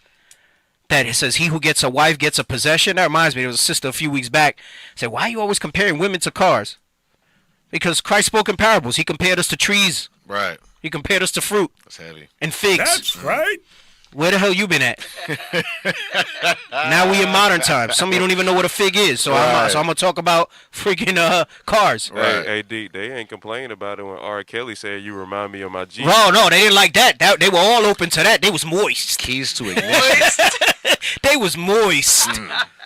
And Kelly compared him to his Jeep. Damn. Popping fresh out the kitchen. Be like, let me stop. Let me stop. Oh my goodness. Right? And men, you got to understand that the responsibilities of what that means, right? And how it's the beginning of building a nation. Right. And it's not to say that wanting company, wanting affection, and wanting all those things is wrong, but there's responsibilities that come with those things being fulfilled. Especially when you're looking at marriage biblically. Because the world just teaches you love is love and do what feels good. This is how you have men marrying men and women marrying women. Right. Knowing that by design you do something like that, there's disorder. There's disorder. It's disorderly conduct. All right? So here's another thing, though. Remember, I was saying some brothers, they don't know just a sister being polite. So we tell you, sisters, keep your conversation short, brief. Some brothers want to be playful. I'm not saying be rude to anybody. All right, be peaceable with all people. All right, and especially in the body. All right, but sisters, be mindful. Be mindful, right? And if you are interested in somebody, your best bet is to just kind of go through the process and make it known, so that there's not this scandal type of thing going on. Right. Right. So, now on the other hand, right? Going back to those micro reactions, not our sisters in here that roll this way, but once upon a time they did, because we won't allow them through the doors if they're immodest. Right. But you can't say, and I'm telling you, a lot of you sisters, you gotta, if you're in the spirit, now that you're in this walk, remember the defense when you would say, well, why do you dress like that? I dress like that for me. That's a lie. That's a lie. That's facts. It's a lie you would tell. You told it so much that you believed it. But if you in the spirit, don't tell me that you dress nice like that for yourself. Because once you walked away from the mirror, you weren't seeing yourself anymore. Right. And you gauged how nice you looked by the number of compliments you got or stares or whatever it was. So you know you had a vanity spirit in wanting to flaunt something. And what you should have been flaunting is not your physical assets, but the assets of who you are as a woman. Right. And what you bring to the table in that regard. And a lot of times the reason we walked around that way, and women especially, flaunting themselves, it stems from insecurity about everything else that they have. Right. If the greatest thing that you can bring to the table is your physical body and your looks, then you're not so great at all. Right. And it's not to say, you know, sisters that don't take care of themselves, don't step your game up. All right? And I'm not saying you got to throw on a bunch of makeup. We spoke about Peanut, right? But, you know, you can take care of yourself. You know, you got some sisters is always all disheveled and all types of stuff. Right. All right? Hold on. We'll take the call in a second. I wanna play the video clip real quick that you put down, all right? Listen to this. This is an excerpt from a 9-minute clip. Because he's talking about basically women at gyms that dress all salacious and then they upset when they get attention. And I'm not talking about guys being disrespectful, but like, you know, they just getting some eyes or somebody talking to them. I just came here to work out. They were looking for it. Right. Right. Come on, go ahead. If you're a woman and you don't want to be noticed by men, if indeed even the brief glance of a man offends you and causes trauma, then you might consider wearing clothing when you go out in public. Now, I'm not saying you need to cover yourself in a burlap sack or hit the gym in a parka and snow pants, but I am saying that you probably want to wear more than just your underwear. So both women are working out in skimpy spandex shorts and a sports bra, a uniform that has become, by the way, quite common at gyms all across the country. At some point in the past few years, the nation's women decided by majority vote, I guess, that clothes are optional when working out in public. And yeah, according to the laws in most states, apparently, they're free to treat the gym like a nudist resort if they so choose, but they're not free to control everyone else's minds and eyeballs while they perform a strip. Right. His point was saying you're going to dress like that and then you're mad that you're attracting the attention. Right. Why are you looking at me? Why are you looking at me? The hell you dress like that? Because you have the attire of a harlot? Right. And that's what's going to happen? Don't mean it's right. I'm not saying it's right if somebody being all oogly-eyed and stuff like that. But like some of the stuff is so subtle, it's not a big deal, you know? So you got to understand there's sides to this thing. But you can't tell me, sisters, you got to own that. If you're in the right spirit and you're in this walk, and you haven't been able to realize that that's why you flaunted your body that way, you wanted the attention. Right. You wanted the attention. Don't say you did it for yourself. Who do we have on the phone? We have a brother that is with the Dallas camp who had a question about like the representative and what to look for in those red flags. Oh, okay. Well, that's we're gonna move into some of that in a minute. I mean, we're welcome to have him introduce himself and speak on the call. But yes, sir. It's a lot. The rest of the show gonna go into that. Right. who we got on the line? Welcome to the Power Hour. Hello. Hey, shalom. Most High Christ bless. Hey, this is Reverend Slewfoot Pigamoose from the Ebenezer Baptist Church of God in Christ. Who is that? Is that Deacon Abio? Hey, he fooled Soldier David, but I told him who it was. This is Reverend Slewfoot Pigamoose from the Ebenezer Baptist Church of the World. All right. Welcome to the show, Reverend Slewfoot. I knew it, bro. Because you know why? That Ebenezer Baptist Church. I knew it, bro. Hey, what's up, Deke? Most High Christ bless, bro. What's going on? Hey, Most High Christ bless. Hey, first and foremost, I want to thank you, man, for giving me that screenshot. That Idris Alba comment was fantastic. Oh, hey, don't you dare, bro. You know I got ammunition against you about the DC universe, all right? So. Oh damn! You're right. Let me fall back. Holster your weapon, bro. Holster your weapon. I'm a holster it. Nah, man, I did want to speak, but you giving free game right now, Deacon Yahshua. Free game, and I'm telling you, folks is tuned in, but man, these brothers and sisters be checked out when it comes time to apply these things when it comes to proving. You made a statement about people kind of basically lowering their standards because they feel like the biological clock is ticking. You know what I'm saying? This might be going on, that might be going on. And they don't realize it's not just that. Like you said, they're overlooking other red flags that they wouldn't normally overlook, but because of that spirit of desperation setting in. Now all of a sudden they want to settle. Now all of a sudden they just, they're gonna go run with whatever, and then it comes back to bite them later on. Now I'm not saying that sisters don't need to be realistic or brothers don't need to be realistic. Right. You be having these people that will set high standards that's above their means.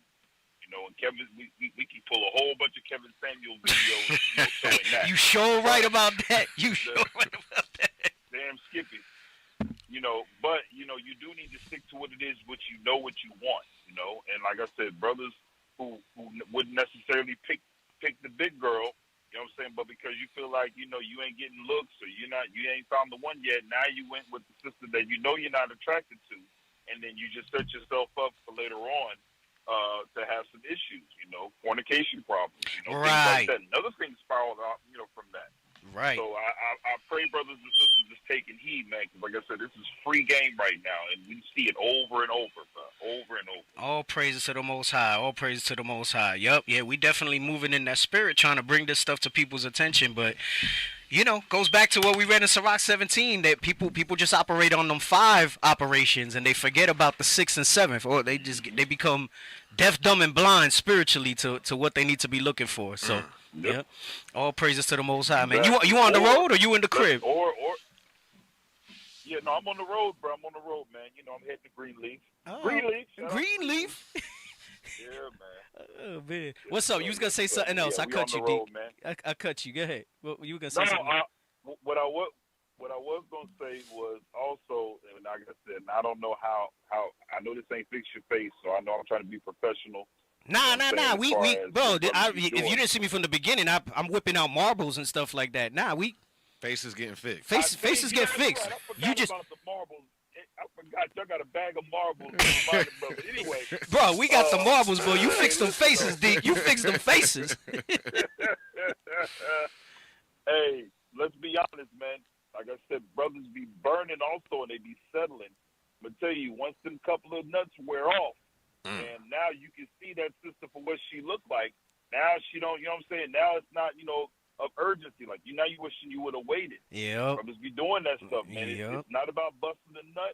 It's about, hey, make sure this person you pick you're gonna be with him or her for the rest of your life. Right. Don't let that fire get you burned. Right. I'm telling you, it'll be a bad day. Yeah, right. Hey, and you know something? If you wind up in that situation, once you get that post nut clarity or post nuts, however many it takes, is wicked as hell if you try not to make that thing work. Now, this is what you did. That's that union, and you gotta. This is why I've been cautioning people with as much of this, like you said, this free game. For those that still ain't pulled that trigger, they don't realize how much we see. Not everything gets put out on the classes and stuff like that, or how much we deal with as far as these type of situations. Right. And, then at that point, you got to make the best of it, Hey, that reminds me, wasn't there a song, man? Was it Stevie Wonder? If you can't be with the one you love the one you with. One love, right? Love the one you with. Love the one you with. That if you don't follow the advice, you don't take the right steps, you better love the one you with, because that's what God commands. Right. Yep. So they got to roll in that right spirit. Hey, man, be safe in Greenleaf, man, and don't bring none of that Oklahoma water over there, okay? They don't need any more of that. Hey, I'm not of Oklahoma. Remember that. Like I said, that's not. You know what I'm saying? I'm sovereign. You just in there, but you're not of Oklahoma. Oklahoma's around me, but I'm sovereign. You know what I'm saying? I don't associate with the Oklahoma man. Hey, Deep, man, I appreciate the call in, man. All right. Hey, Godspeed. Who you heading out with? Who you got with you? I got Captain AZ. Man, you can pull over, bro. You don't see that? Bro, we just see a big ass sign. What street are we on? Y'all didn't see that? That's the Israel United in Christ sign. Y'all didn't see that? No. Bro, that was, hey, Dickie Joshua, we on the highway. We in Alabama, and we just passed a sign. Billboard. IUIC. Man, this is dope. Did y'all not see that? Oh, praises. Look at that. That's what's up, boy. Bro, that's what's up. Bro. Presence, bro. Presence. Truth springing out of the earth. Oh, man. What town is this? Oh, praises, bro. Is this Jasper? This is crazy. But, hey, I'm hyped. I'm sorry, Dickie Joshua. Nah, you good, D. This is dope. That's what's up. That's what's We up. got to get a picture. Hey, if I get a picture, I'm gonna send it to you, D. All right. I'm sorry, bro. Yeah, That do it, just do it, happened. do it. Take a snap, send it All to right, me, brothers, man. Y'all be easy, man. Hey, Godspeed to y'all traveling. All right, stay safe out there. Hey, Dink. Yes, sir. Hey, Deacon. What's happening? Hey, it's Officer Shy. Hey, save Captain Amaziah. Bring him back. Why? So you know why I'm going down there, bro. Yeah. Bring him back. My brothers. Right? We gonna bring him. We gonna reel him back in. Oh man! Yeah. All praises. All praises. Y'all be safe. Appreciate the call, in D. Godspeed to y'all. Shalom, D. Shalom. Hey, Most High Christ bless. No problem. Most High Christ bless. Shalom. All praises, man. Hey, me and D get out here, boy. You know he be joking, man. Like, Hey, shout out to Alabama. yeah, he playfully calls me his arch nemesis though, cause bro, you know he said he got the little soundbite of me with the Idris Elba, but I got ammo for days against the D. It's kind of like Russia and the U.S. Nuclear deterrent. Right? They got all the missiles, but they ain't never gonna use them. Don't shoot and don't we won't shoot. You don't shoot and I won't shoot, Dick. You won't shoot and I mean privately. Amongst ourselves, it's all fair game. Sometimes we're so mean to each other, bro. That's funny. We are so wild with each other sometimes. All praises to the Most High. Hey, he reinforced and made some profound points in that regard. So I pray that you're moving in that right spirit. He said from the Ebenezer Baptist Church. I knew it was him, bro. I said, wait a second. Daniel said that David fell for it. Damn, David really believed it? Yeah. Oh, snap. Anyway, man, where we at? We had showed that clip on the women, right? Okay, let's go back. We didn't do another clip. Did I have another clip? You had the clip of the sister that talked about like the sex life in the beginning. That's that. I wanted to open with that. We an hour in, a little more an hour in, and now we going with it. So now, she gonna go into what me and Deke was just bringing out. Okay, what me and Deke was just talking about. Black macho. All right. So first of all, I've learned. I still want to do the social media topic too. I don't know if I want to do it as a class or on the show. I know. I have a plethora of topics. A plethora. You seen the Three Amigos? You remember that? Plethora. You know the Three Amigos? Yeah. Señor Guapo. Señor Guapo. Yes. Would you say I have a plethora of piñatas? Nah. You ever seen Three Amigos? Nah. Oh my goodness. It's like cornball comedy of the genre, but it was Chevy Chase, Steve Martin, and It's been a long. is it Dan Aykroyd? I don't remember who the third one is. Funny. As a kid, bro, it was just such a hilarious flick. But you have Señor Guapo. So would you have a plethora of piñatas? Yes, Señor Guapo, you have a plethora? I got you. It was Steve Martin. Chevy Chase? And Martin Shorts. And Martin Short. That's who it was. Martin Short. I confuse it. Yep, Martin Short. He said, do you know what a plethora is? No, Señor Guapo. So then why the hell would you tell me I have a plethora of piñatas? We have a plethora of videos to show. So topics. I have a plethora of topics. But one thing that I was reading, and I like the line, you know how we always talk about the algorithms are strange? Yes. You're responsible for your algorithm. Because ever since I started looking for stuff on this topic, now I get notifications without even asking for them on this topic. So this is why I've been able to kind of just get material and stuff like that. Right. That reminds me too. That show Evil I've spoken about. That is on Paramount Plus now, and you know it's like Catholic, that the devil's in hell and all this other stuff. But they had an episode where it spoke about the algorithms and that there's spirits in the algorithm. So, you know, I'm looking at it spiritually. Really? Yeah, there was a whole company, and it was supposed to be like Twitter and Instagram, and the spirits in the algorithms were making people do stuff. So it was kind of a political play, like to talk about how, you know, the internet can influence people who are unstable to do things. Right. But then they did it in the form of spirit. So they went to investigate if there was a spirit in the algorithm. And then what's cool about the show is that they'll give you a scientific side, and then they leave it very ambiguous. So basically, depending on what you believe, you can fill it in. You're going to believe that it was spiritual or it was scientific. Yeah. And in the team, one of them's a psychologist, one of them's a priest, black priest, and one of them is like the sciencey guy. And it seems to appear like every episode he debunks the stuff, but it's not enough that it's unequivocal. Substantial. So it leaves questions and stuff like that. So, Right. you know, I like it because it's a little campy. It's entertaining. But I can almost always see the spirituality in something that I'm watching, you know? Right. And if it's not the whole thing, there's pieces of it where you see something. But that's just what happens eventually as you move through certain things. But anyway, I got this one.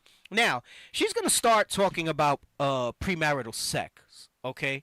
They keep saying mics so low that they're going up and down and stuff like that. So I don't know if you guys are paying attention to that. I hear myself fine. Yeah. And obviously, we know in the construct of a relationship with Israel, we're not going to do the what they call premarital sex, right? That's even the term that they made for it. Sex was always defined as in the construct of a marriage, right? And you might have been this sister at one point in your life.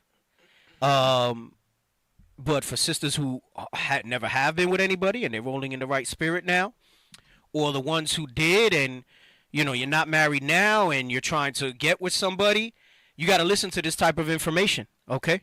Go ahead and play. I remember my last relationship, my son's father was not all that in bed. Oh, he sucked ass in bed. And I always thought to myself, you know what, with time, this could get better, you feel me? Because I liked him. I loved who he was. And later on when I found out. So she's saying, you know, again, I prefaced it with what I said about that carnal aspect of it, but don't let that deter you from the rest of what she says, all right? Like I said, this might have been you at one time, and now you have a chance to do it differently. And if it wasn't you, you have a chance to do it the correct way.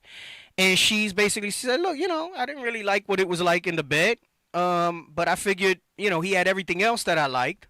So it could get better, right? That, you know, we would grow and learn together or what have you. Or maybe, you know, it was good in bed and that made you overlook other things. That's why I say you got to put the blinders on in that stuff, you know?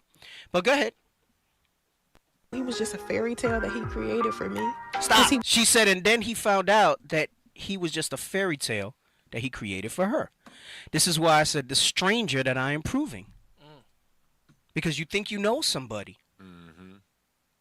And the reality is, it's not that anybody ever changed. People tell you who they are all the time. Right. But it's very rarely ever directly told. That's You heavy. understand what I'm saying? Yeah, Let me say it that's again. heavy. That's heavy. People are always telling you who they are by their actions, by their interactions with others, by subtle things that you see. I'm less concerned to an extent, especially in like the earlier stages of how you are with me. I mean, clearly if you're not great with me, right? And I mean, obviously it's different now, I'm married, but in general, let's say just even proving a friend. And I'm more concerned with how you react with others. Right. When I'm trying to learn you. Because I get that the beginning is intensified, it's exciting, it's new. Whether it's a new relationship of opposite sex or you're meeting a new friend, it's exciting in the beginning. Right. New is exciting. Right. You got the experience. There's a lot of journey. mystery to uncover. Right. You want to share all types of things about yourself, which is natural. So, oh, this is a person that doesn't know anything about me. Let me tell them all about myself. And I want to learn all about them. But you don't really want to know all about them. Because if you did, you'd want to see how they are in various situations, like the questions that we brought up. We're going to come back to the video, show the questions, right?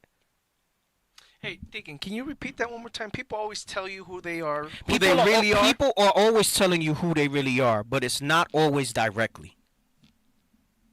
Meaning, I can tell you, oh yeah, I'm this, I'm that. This is my character. This is me.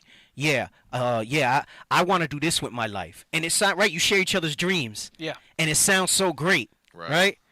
Oh yeah, you know, I'm gonna be the CEO of the bank that I work at one day, and you know, and you're like, woo, he has ambition, and then you look past all these other red flags that showed that was just talk, and then you wind up in the relationship and you realize he's too scared, too dumb, too lazy to actually even take those steps. He wanted this goal, but did he have what he needed to get to that goal. The back. All you did was heard a great dream, and you say, "Wow, this guy's ambitious." Right. You know what that makes me think of too? It says, "By their fruits you shall know them." Yep. Mhm. And even talk no more so exceeding proudly. Mhm. But it says, "God is a knowledge." Let's read that. Actions By their are fruits ways. you shall know them, because that's heavy. Because a lot of times we just look at that, and Christ was clearly talking about the Pharisees and Right. you know how they were rolling and stuff like that. But really, that's sound doctrine. That's sound advice that you can apply in any type of situation. Right. Right? Go ahead. Let's read that. The book of Matthew, chapter 7, verse 16. Read it out! Ye shall know them by their fruits. I'm sorry. Yep. I'm sorry. You shall know them by their fruits. Do men gather grapes of thorns or figs of thistles? Even so, every good tree bringeth forth good fruit. Verse 20. Thank you. Wherefore, by their fruits ye shall know them. Right. So he's letting you know that you're going to weigh actions. And this is what I mean when I say people are always telling you who they are. You want the one that he quoted too? If you let them. What was the other one he quoted? Samuel? 1 Samuel? No, but what's it say? Talking about actions are way. Yes. Yeah, that's fine. You can put that out. Yep, I like that one. That is one I quote often. 1 Samuel chapter 2, verse 3. Read it out! Talk no more exceedingly proudly. Let not arrogancy come out of thy mouth. For the Lord is a God of knowledge, and by him actions are weighed. And we should have that mentality. So what I mean is, they're going to talk proud, they're going to talk arrogantly about who they are and what they are and what they represent. And that's necessary information. Mm-hmm. But it's not the only information that you should base your decision on. That's heavy. I hope That's Soldier heavy, 'cause Ezekiel is listening when we was talking about Africa that one time. Oh. Yeah. Yeah. Say that again? When we was talking about Africa, Uh-huh. that house that I had posted that's like mad cheap, and brothers was like, "Yeah, I'll go to Africa. I'll go to Africa." Right. Can I get some real quick? Yeah, go ahead. Bring Get it up. Sirach 1 and 29. Because that's heavy. That it talks about talk no more so exceedingly proudly. And you said it's important, right? I mean, we talk about it all the time. Sales is something we're going to be selling ourselves to our spouse. We sell ourselves to jobs and job interviews. You're always selling something, right? But once you've given the pitch, there's still follow through with the actions and performance. But get Sirach 1 and verse 29. The book of Sirach, chapter 1, verse 29. Read it out! Be not an hypocrite in the sight of men. Read. Take good heed what thou speakest. And that's what it's going into, because I thought of that when we just went into 1 Samuel. Because you can talk so more exceeding proudly, but then when it comes time for your actions to match your speech, if they don't match up, you can become a hypocrite. Right. Right. Right. Question. What were you going to say? So, people always tell you who they really are by subtleties, but not always directly. Mm-hmm. What are some of the ways they tell you who they're not? I'm not who they really are. Indirectly. So when I get to the characteristics of difficult people, and that's just one line of it, that's going to give you some direct things. Okay, so we're going to talk about that in a second. But remember, the sister was saying, let's run it back so we don't lose the point with the sister. All right, run it back a few seconds on sis. Just like, yeah, that's good. I loved who he was. And later on, when I found out he was just a fairy tale that he created for me. Stop. So he was a fairy tale that he created for her. That's the representative. Right. Which means he was a stranger. And the point I want to emphasize in this is that he was always that person.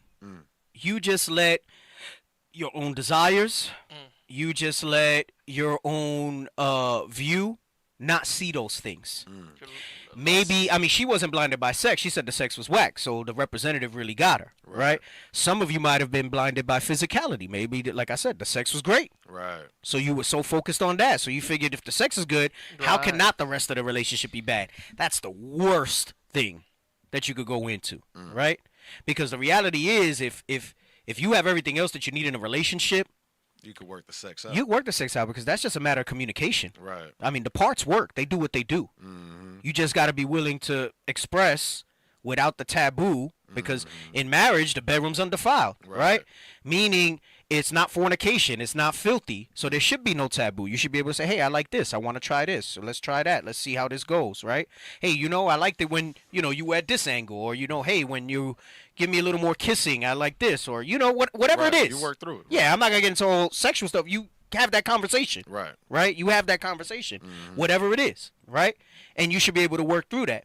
But you let those things kind of blind you, when really what you should be looking at is things like this. So there's questions that you ask, right? And these were the questions that Creflo did them jokingly, right? But let's read down the list again. Come on. What's your name? Is that your real name? Do you have your daddy name? When can I meet him? Is your daddy and mama together? How do you act when you get mad? Hey, and that's one, some of these questions is a way.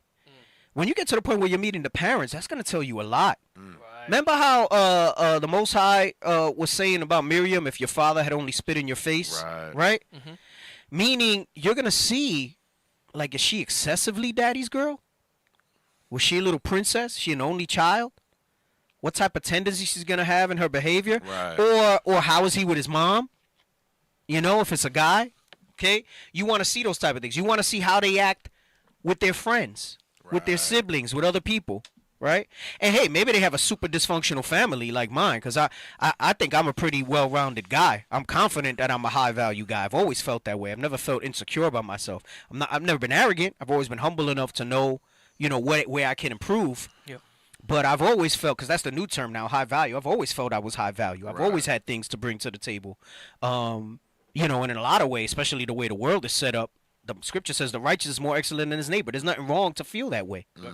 I'm confident I'm a high value man, right? Unequivocally. And we should feel that way as the chosen. Right. Like, right. We should have just with that you should. But even then, a lot of us are chosen, well, called. Let's say that, because many are called, but few are chosen. Right. You should feel some framework of that as being called, but we don't know who's chosen.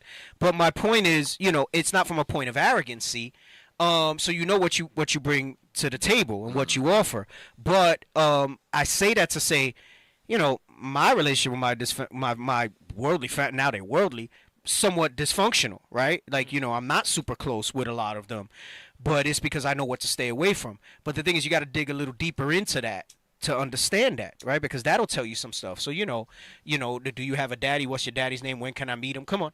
How do you act when you get mad? Right. And he says that as a question, but you're not going to really know until you see them. So I want to see you mad. Right. I want to see you in situations where you're angry, and maybe not necessarily with me. With somebody else. That's with what somebody else. About. Right. You said watching how they interact with others. Yes, because you might have a motive. So, Bishop has brought out in the past, and again, people talk about proving. It doesn't. I'm giving just an example. It doesn't have to be. You can see it in the congregation. But, you go out. So how do they treat service staff? Right. How do they treat waiters? How do they treat people around them? That's heavy. Right?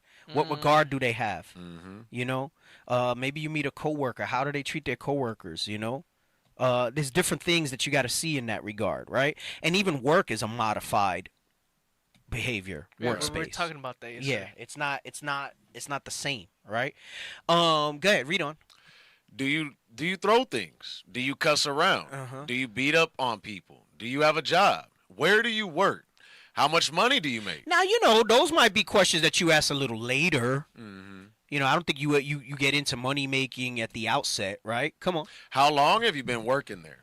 Do you have a bank account? How is your credit? I mean, eventually, those are questions you're going to want to know. A lot of you going to jump in this proving process. If you decided this person's going to be your spouse, you haven't had discussion about how their money habits are. Have you gone through the scriptures? Do they love money? You know what the scripture says about the love of money. Right. It doesn't say money is the root of all evil. That's a misquote. It says the love of money is the root of all evil. Right. Are they somebody that has, how are they in that? And it's not always necessarily cheap, right? I go like this because we say Codo. Tacaño. El codo. Duro. We go like this. Cheap guy. That's niggardly. That's somebody who's niggardly. Yeah. Excessively cheap. Like, like they'll buy the cheapest toilet paper or, Going to there's a scripture talks about a man. You a brother that's gonna go away for a week on an international trip and you leave your wife with $20. Trash. Come on, man. And one roll of toilet paper and you're a family of 4. Trash. I'm saying that because there's brothers like that. It's happened. Right. especially the work stuff. Don't assume because they get up and go to work every day that that's a good work ethic. You know, because we look for those type of things. Oh, they're hardworking. How do you know they're hardworking? How do you know? Right. Right. Okay, read on. Do you have a job? Where do you work? How much money do you make? How long have you been working there? Do you have a bank account? How is your credit? Can I see your credit score? Do you have a house or do you live in an apartment? Hey, and not just that. Where's your apartment? Do you have a roommate? Why do you live here? Right. Why do you decide to live here? Maybe they're in a crappy neighborhood. Why do you have a roommate? You got to think about that type of stuff. Are they in a crappy neighborhood because they're just on hard times, or they just like that type of environment? It represents who they really are. Or are they just bad with their money? Maybe they got a hidden gambling problem. I mean, it could be a bunch of things. Right. Hey, Deacon, to add to that roommate situation, what is your roommate of the opposite sex? Because you see that in some cases. Right. Not only that, about the roommate is, can you live alone? Can you handle yourself? Yeah. Have you ever lived alone? Right. That's heavy. That's heavy. Yeah. Yep. Go ahead. Come on. How is your credit? Can I see your credit score? Do you have a house or do you live in an apartment? Do you pay for the gas in your car? Do you live with your mama in it? What do you like to eat? Do you plan on being fine all your life? Hey, and it might not have to be posed that way, but remember I said for me, like, exercise is a lifestyle, you know? Right. I'm not walking around necessarily with a 6-pack. You know, I got a decent 4-pack in the morning, so the day's food and bloat gets in. But, you know, are you somebody that has a good foundation that I know you're always going to look like that, or are you just kind of sprucing it up because you're on the market? Right. You know, bishops were bringing out in some of the classes weeks back where they were talking about how, you know, you'll get divorced, and they used to show the Kevin Samuels clip. So, you know, I bet you're ready to be single and you're going to lose weight and do everything else. So why don't you do that to keep your husband? You know how it happens when you get signal, right? I mean, let's go out. They go out with their friends to try to cope with the grief, and they lose weight, they get extra fine. Right. And then, you know, if you're into playing the vicious circle of going back to exes, you know, they see you, they see that you've lost weight. There's all time, oh, you look so different. Oh, my God, you look great. I mean, all the bullshit. Right. That's why it says the Gosh, carrot. it's so sickening. I think about the stuff that I was in, because I was that guy sometimes. You know, I break up with somebody. She go through her breakup. She looking all fine. Meanwhile, she probably got run through by how many miles of rod? Tom, Dick, and Harry. Right. Right. There's like an equation one of the brothers posted. I never posted on the show because I think it's like the language is pretty crude, but it talks about like the average penis size, how many thrusts, how many guys in a year, and all that. And then it's kind of sobering. And if you think about it, you're looking at it from just how many guys she been with, but it's like how many miles of rod Wow. has been pumping through the vag. Yeah. Hell no. Yep. Yeah. Right. Well, it even says like, so the average is like, you know, they'll date for a month, they'll sleep together 3 times, and you know, 100 pumps per nut. Like it goes into all that. Like it's wild. It's great. Maybe I'll post it for you guys on the group, but you know, there's different. Or the guy, right? Remember, it's not okay for a guy to have been promiscuous, right? Facts. You know, like, what are you doing? Like, you know, how many serious relationships you've had, and so on and so forth. You know, are you able to be committed? Bunch of different stuff that you could look at in that. But, you know, appearance. You want to know, like, if that's somebody that they basically generally like to be healthy, if that's your thing, and take care of themselves. Right. Is that a lifestyle for you? That's why we're saying, like I was talking earlier, for me, working out's a lifestyle. Like, I enjoy it. Like, I get more benefits from it than just the physical stuff from it, you know? Especially, I was saying, as I've gotten older, as I've hit, like, 40 and I'm moving past, you know, I'm going to be on the other side, closer to 50 soon. I'm looking for ways to kind of, you know, feel better, right? And, you know, I don't like to feel bad. I like to have energy. I like to be able to move and go. You need to know, especially if that's the type of person you are. You know, you want something that's going to be able to, you want somebody who's going to be able to match your energy. You know what I'm saying? Go ahead, come on. Do you like to eat? Do you plan on being fine all your life? Do you plan on getting big? How many children do you want? Will you get upset if we don't have kids? Yeah, that's something that probably needs to be asked. Come on. You plan on having an inheritance? Do you have insurance? Can you pay for your funeral? Hey, that's a heavy question. Do you plan on having an inheritance? The scripture says you should leave an inheritance to your family. Right. A wise man leaves an inheritance to his children's children. Yeah. Have you thought about those type of things? You know, come on.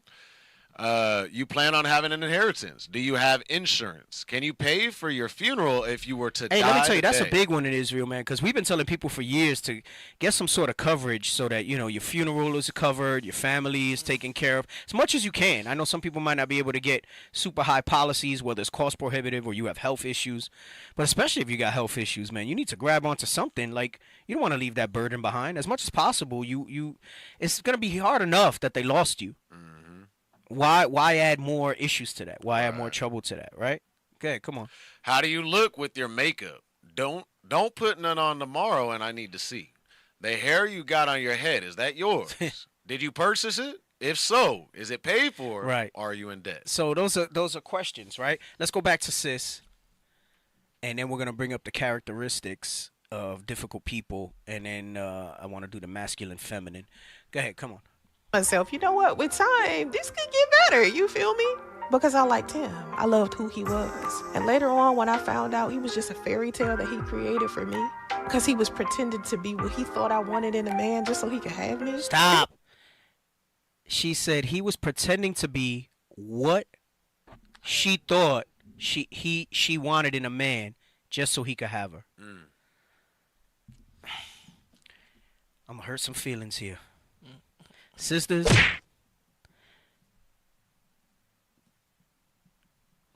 how do I say this? I don't know. We're anxiously waiting. No. It's not lewd. No. I'm not saying this. It's just. I'm gonna say it in two parts. Carnally, men are wired to do that. They're going to be whatever it is they think you need them to be. They are going to probe and ask the things that you like, and even if it's that's not in them, that's what they're going to do to get you. And it may not be to get in your pants, because you could say, well, I gave it up 2 dates in, 3 dates in, and he still was like this. Right. Because he wanted to keep you for a season. He wanted to keep you for a season. Sometimes you wind up marrying these people, and his intention was just to have some stability. He wanted the wife at home, the cooking, the cleaning, the housekeeping, and his plan was always to still have his side things going on. He said, beat the Doonies, and you're never gonna And leave. you never leave. Beat the Doonies, and you never leave. But don't think that brothers in this truth. Right. Remember, Paul said he had to keep that under his body. Right. Don't think that there's not men in this truth that'll still resort to those things, because that's just what's in their nature, because of the way the world. That's not how we should be as godly men. But until you get to that cycle and that level that it's kids that were raised up into this and they grow into adults that were raised up into this, whoever you interact with at this stage is going to have those pollutants in them. Right. And in the world, men game you. Men game you. They know you like certain candy or chocolates, they're gonna OD and get you that stuff. Sisters think that they got game, but they have no idea. Yeah, they think they got game because of the feminine wiles and stuff like that. I'm telling you, sister, you have no idea. Especially if the guy is like a notorious type of, just bedding women, right? And you could be somebody who beds women. It don't even mean that you're good in bed. You just got game. You just got game. He knows you like flowers. He gonna bring you flowers. He knows you don't like flowers. He'll find whatever it is that you like. Because remember what I said earlier. You're telling everything because you're excited. It's somebody new. You're talking about everything that you like. You've actually revealed to him a strategy for the battle tactics. So that's what's going on. It's like a power dynamic. If it's done unrighteously, how am I gonna get in her pants? How am I getting her pants? And now if you're a simp brother, she might just be taking you so that she could get a few meals. But that's how you let that Jezebel spirit sit there and run things. Yeah. That's where brothers, like we talk about, like brothers' wives can sit there and have control over them, and they don't even think they have control over them. And this sister went in that situation, and she says it was a fairy tale that he created based on what she wanted. And it's not even what she thought. She's saying, she still don't get it, even though she's saying something profound. She's saying what he thought I wanted. Right. It's what you wanted, because he even got past the whack sex. You say he wasn't all that in bed, right? But you locked up with him, right? So his game was superior. He don't care that you thought he was whack in bed, because he got what he wanted. Right. Hey, Deke, this comment say this is Wednesday Night Raw. Nah, but you see, this really for the women too. Because I'm telling them to not be so damn dense that they don't see what's going on in front of them. I'm hitting them both. I'm hitting both sides of this thing. Yeah. I'm hitting both sides of this thing. Go ahead, play it. For me, because he was pretending to be what he thought I wanted in a man just so he could have me. It really pissed me off. What disappointed me more than anything is because I was sitting there with a stranger that entire time. Stop. That's why I said it's the stranger that you're proving. And what she's not saying is that why it pissed her off is because she realized she got gamed. Right. She thought he was a good man. She thought, remember, what I love about this is that she and that's why I say I know it's carnal because we don't do that in proving in Israel that having sex before you get married. Right. But she looked past that because you got a lot of these sisters out there that they, even in here, that they want to know what the D is like before they jump in bed. Right. But then you get a disaster in everything else, right? Sex doesn't fix problems. Sex is not the foundation of a marriage. It's what nourishes it and keeps you close. But there's other things that happen that you go, because you're not having sex all the time like that. Right. And then as you get older and life happens and kids come and stuff like that, it ain't going down like that. It's like building your house upon sand or upon That's a rock. exactly what it is. That's it. But the point I want to point out here is the reason she's really disappointed is because she looked past something that was clearly important to her. If not, she wouldn't have started a damn video with that. Right. Because she thought he was this great guy.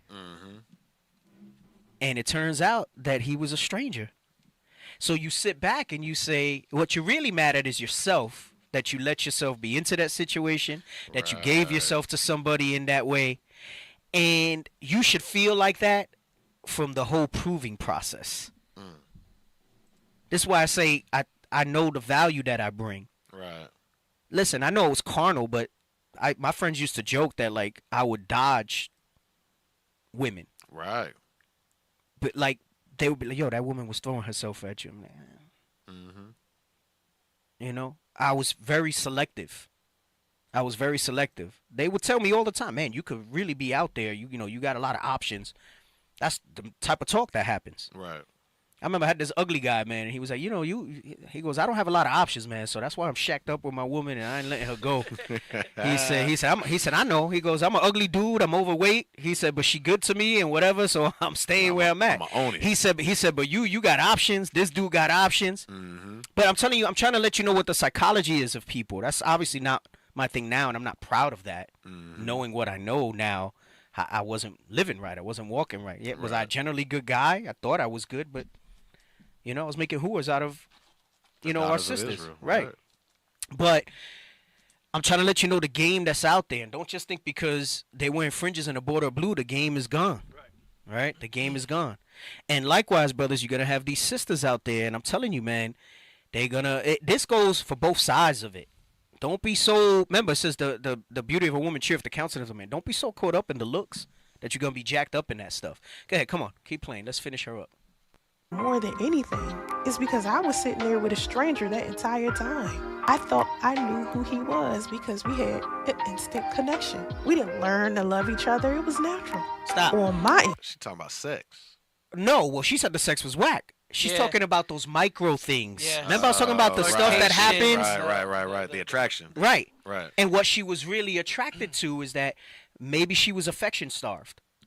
And he was very affectionate. He knew what to feed, what she wanted. Right. Yes. Maybe her thing when she spoke, I don't know, just looking at her, she strikes me as somebody that wants you to listen to her, have maybe some stimulating conversation, would like for her to be the focal point type of thing. Right. And maybe he gave that to her. So she felt that it was a connection, but it wasn't a connection. It was latching on like a leech, like a parasite to get some blood off of you or whatever it is that he wanted to get some nuts off, right? To make you a receptacle, and not just a receptacle that he wanted to nut. He wanted the stability of what you brought to the table. Because she sounds well-spoken. Maybe she's professional. She had a nice presence about herself compared to the easy lays that he probably got from some more hood chicks. She was a breath of fresh air. And so he modified himself to be able to be what she needs. My point is, you need to prove long enough to go through different scenarios to see who this person really is. And what happens is once you give in to this connection, all right, because a real connection, you're gonna really know what that feels like. Right. Once that need that you needed was fulfilled, the blinders come on. Your 6th and 7th operation goes out the window. What were you gonna say? She says it. Go play the video and then stop. I'm gonna tell you where to stop. Go back a little. Go ahead. I know, 1 minute video. We've been on this for like 20. Go ahead. It's go good ahead. stuff though. It's good stuff. It really pissed me off. What disappointed me more than anything is because I was sitting there with a stranger that entire time. I thought I knew who he was because we had an instant connection. We didn't learn to love each other. It was natural. On my end. Stop. Right Yeah. there. On my end. Yeah. That's the point right there. So it was natural. There's like I said, there's something she's still not putting in place, but it was natural on her end. Yes. But it was not really reciprocated on his. Right. And this is despite.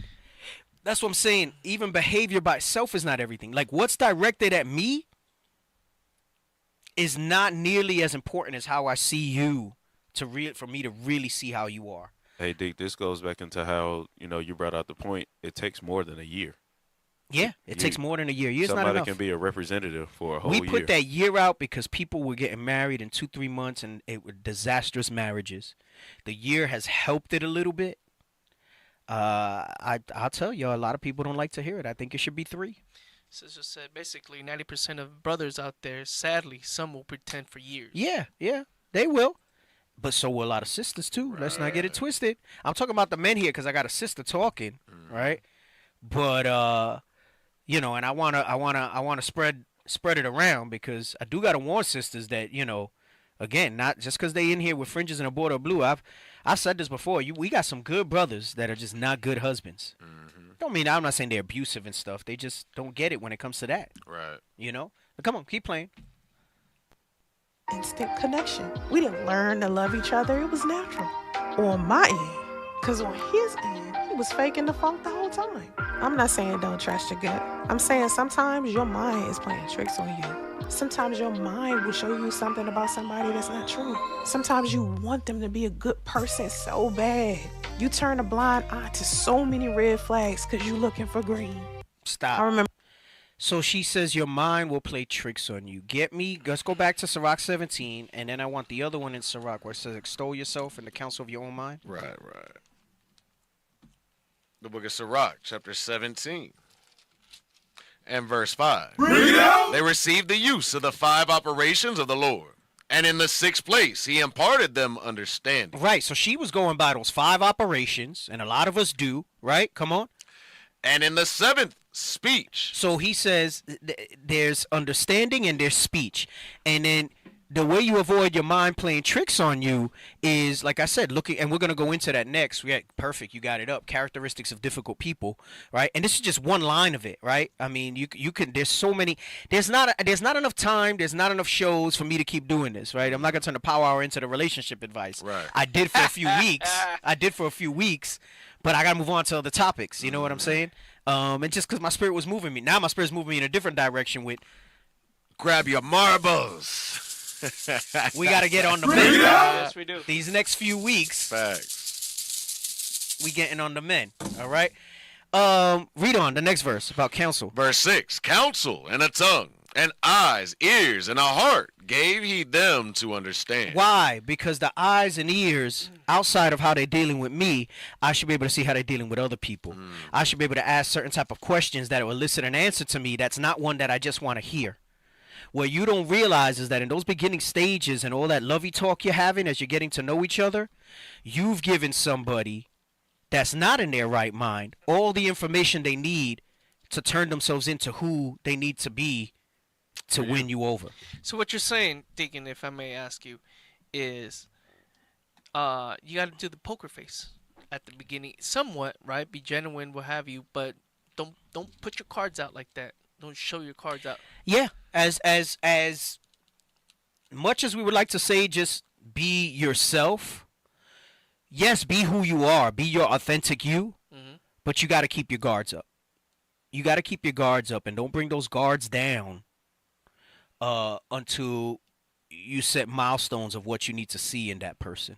If you see a pattern of behavior that's beyond. So to me, some of the best provings have been sisters or brothers that check the person they're proving when they try to get into too much of that let's play girlfriend and boyfriend. Right. Like, I want to know you. Setting boundaries step by step. Set those boundaries. Mm-hmm. Yeah, you know what? We shouldn't be talking about this or that. Let's move the conversation to this or this because I want to see how this is, right? There's a song I be listening to all the time, but it's called "Guard Your Light," and it's kind of the same thing because we all, and it's really levels of we got our soul, and when we, like you mentioned earlier, we were talking about at last Power Hour how we invest ourselves into the men that we're leading. As leaders, you invest yourselves. Yeah, there's pieces of you in there. Yeah. So we know that we're supposed to rule over our wives, and as you're preparing for a wife. Men, we're already trying to prepare our minds to that, but we're going to be investing portions of our soul, but it's got to be bit by bit until it's like, okay, we make the commitment of marriage and taking it to that next level. Yeah. So you don't give them your soul all at once. No. Give not thy soul unto a harlot. Yep. You know what I mean? So well, don't be hasty to credit, like we said with Prove a Friend when we started at the beginning. Right. And hasty to credit is what happens is it's not that it's a multiple step thing. The hasty to credit is you say, oh, this is exactly the person that I've been looking for. And then what that does is that puts down all your sensors, puts down everything else. Blinders come up. Right. And now you've given of yourself. That's the credit. Where you've given of yourself portions of you that you should not have given or opened up yet. They haven't earned it. They haven't earned it. They haven't earned it. I'm not saying be disingenuous or inauthentic. You be who you are confidently. But that takes a lot of you working on you, you know? Let's get this Sirach 6 and 2. I got you. The book of Sirach, chapter 6, verse 2. Extol not thyself in the counsel of thine own heart. Right, so that's when you start having the conversation when you're like, yeah, I really don't like this and this about them, but they have all this other stuff. And I'm not saying that people aren't going to have things that I'm not talking about necessarily trivial stuff or whatever, but I think when you're talking about something that's forever and there's no out the way the Most High has it set up, I don't think it's too much to say. And like Deke was saying, be realistic with who you are. Right. Don't be unrealistic in what you have to offer and think that you're going to get something that's of a higher value than that, right? But also don't settle. That's my point. I think when you start having that internal dialogue where you're like, oh, we could work on that later. I could fix that later. Because that's what she did. Of course, it was from the sex aspect where she was like, that could get better later. Right. Yeah. You're not even supposed to know about that when you're proving, right? But whatever it is, don't just put that to the side. I think something that you feel or that you're looking at, you need to acknowledge. And you're not going to be able to do that unless you're kind of really firm in yourself and what you really want. Don't bank on behaviors. I can guarantee you she was looking for behaviors. And this is what I mean, behaviors towards her. Right. Versus looking at a person's character. So he was probably romantic to her. He was sweet, wowing her, sweeping her off her feet. And those behaviors made her miss all that stuff. Yeah. That's why she doesn't go into it too much there. But she says she was so upset that she was with a stranger all the time. It's not that he became something else. He was like, you just didn't see it because you were focused on how he was sweeping you off your feet. The representative. The representative. I was thinking also in Revelation it says, anoint thine eyes with eye salve, that thou mayest see. Yeah. That's the same thing I'm thinking of. Yep. That's heavy. Read verse 2 from the top again. Extol not thyself in the counsel of thine own heart. Come on. That thy soul be not torn in pieces as a bull, strain alone. Right. This is why we set people over you when you're in the proving process. You know, in the world, it's a little tough because you got your worldly friends and maybe they just want to see you happy. So they'll tell you, oh, but yeah, you know, you said yourself that, you know, they're like this and like that. And, you know, why don't you just do it? And, you know, I mean, even guys have that conversation. I've had that conversation with some of my guy friends. I'm like, yeah, I don't know about this chick. Yeah, but bro, you said she's this and this. I've never seen you this happy, blah, blah, blah. Right.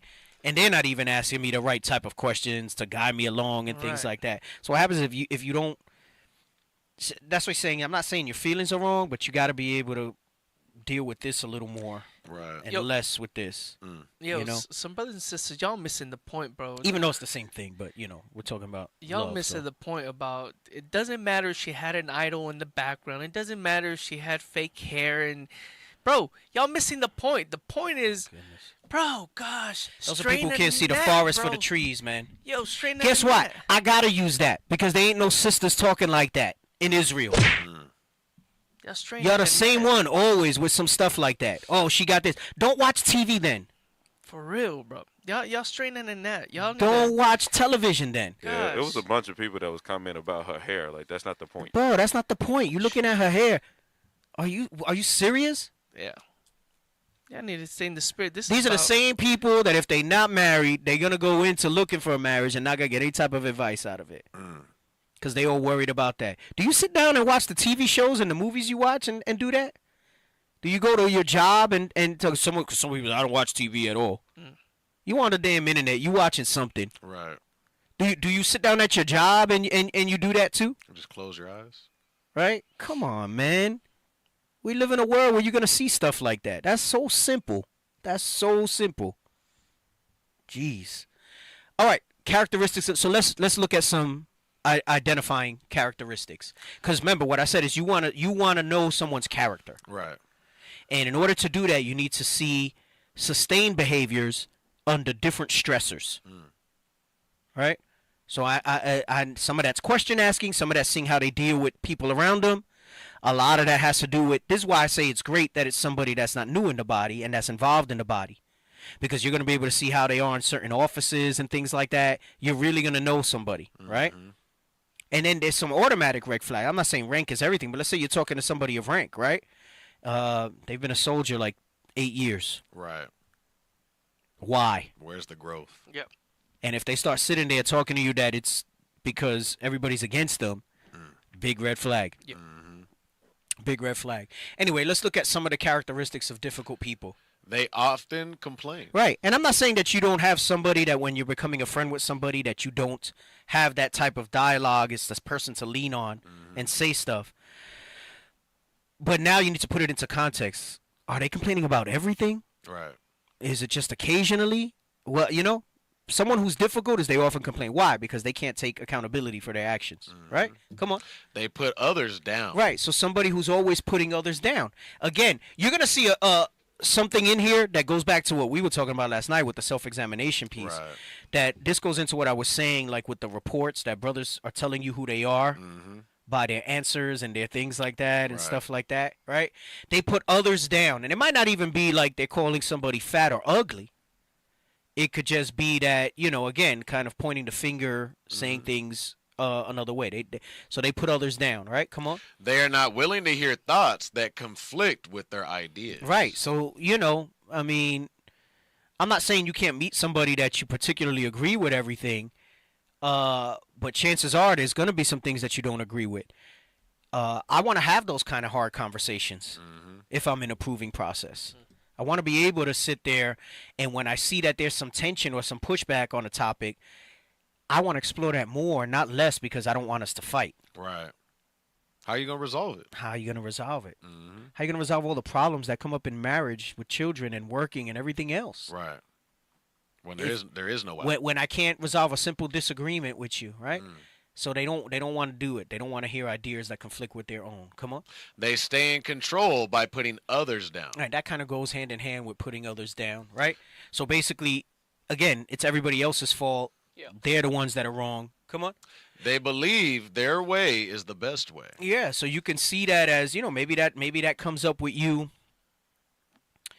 proposing an alternate thing. Let's say they're talking about how they're planning their weekend, you know, and maybe you see an opportunity to interject in there and say, hey, you know, or, you know, maybe you could try it like this, you know, see how they receive that type of stuff. Right. Right. Because then they might flip it on you and say, oh, you're a complainer. Right. Come on. They are argumentative. Right. So do you find yourself kind of on the edge of that type of thing? Do you see them that they're like that with others? That's not going to be different when it comes to you. Right. Come on. They are stubborn. Not a good quality. Not a good quality. Come on. They act as if they know all there is about a subject. And I don't mean the extreme end of the obvious know-it-all. Yeah. But it could be something as simple as oh yeah, I know. Mm-hmm. Oh yeah, I know. Hey, even if I didn't know, let me hear you out. Right. Why am I gonna shut everything just down? Yeah, just shut it down. Come on. They think of all the reasons something will not work. Oh gosh, that's the worst type of person. I'm telling you, a lot of people wind up in relationships with people like this. Close-minded.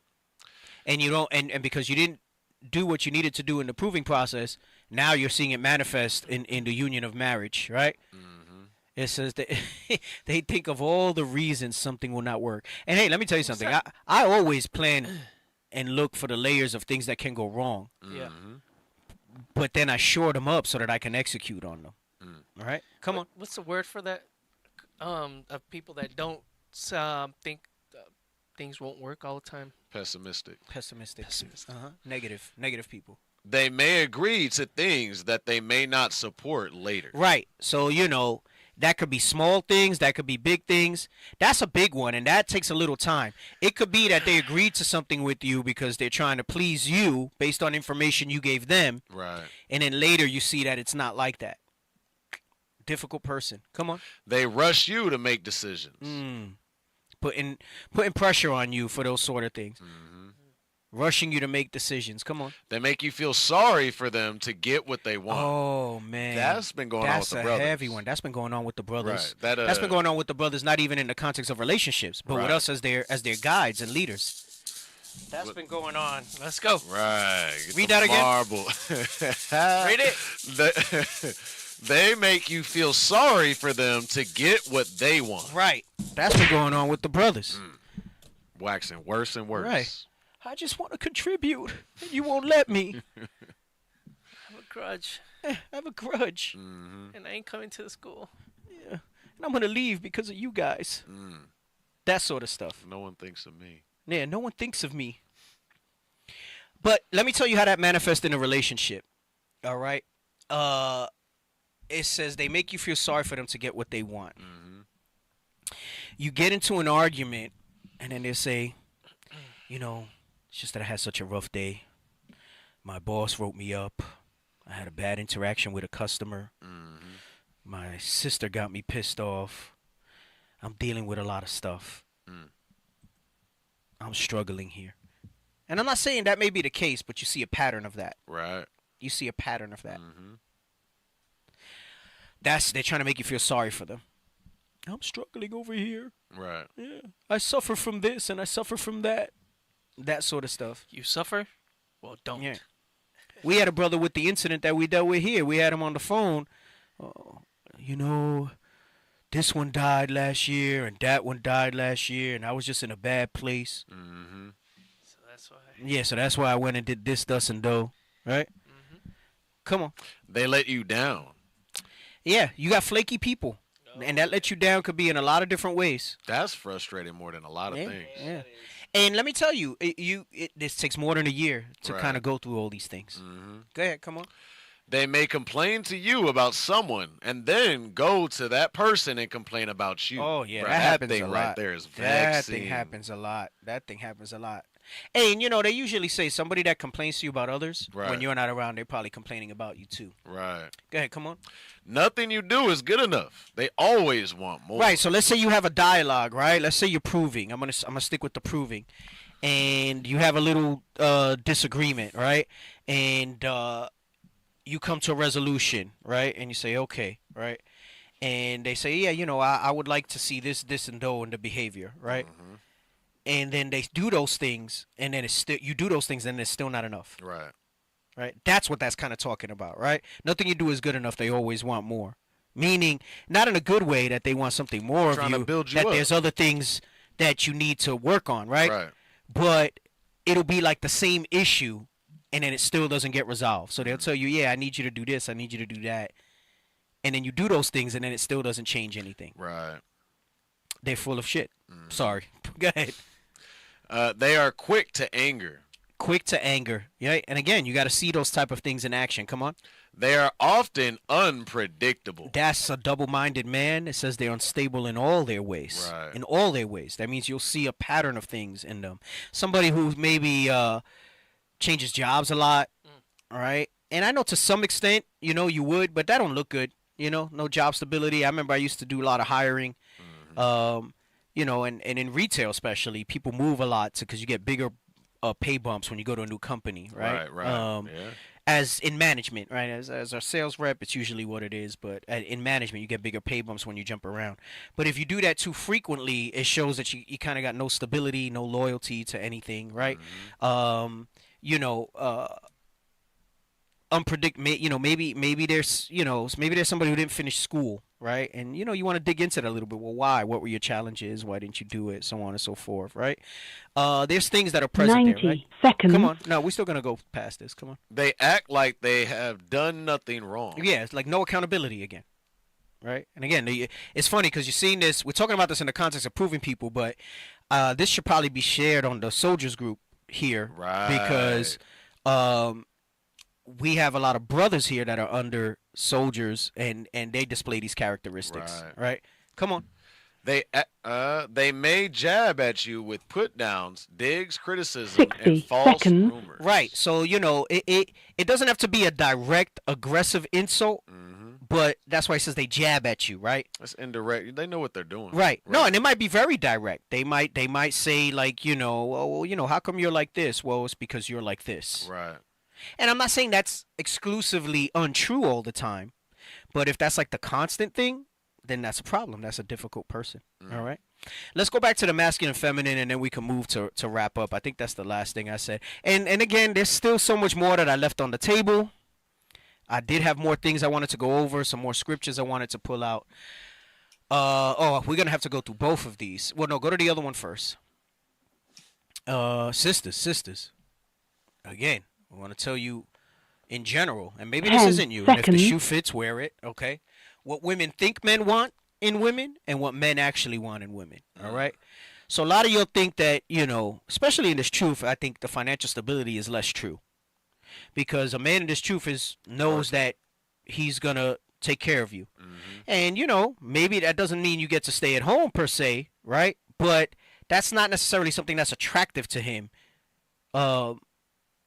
in what he's looking for, especially at the outset, right? There's things of higher value to him than you having financial stability. What he really wants is a fit body. Most men. That's facts. I'm telling you, most men. And I know, I get it, right? Let me just say this, because people are going to say the outliers. I know that some people might have other conditions that make it maybe a little more challenging for them to lose weight. But be realistic. Most of the people, they put up excuses for lack of discipline.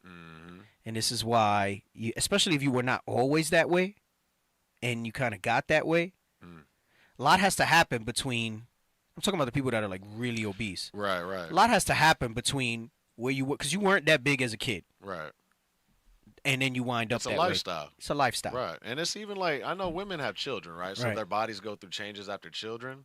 But that don't mean it just stays that way. Right. There's ways that you can sit there and continue to work on your body and your health. Right. And it's going to help build longevity. Right.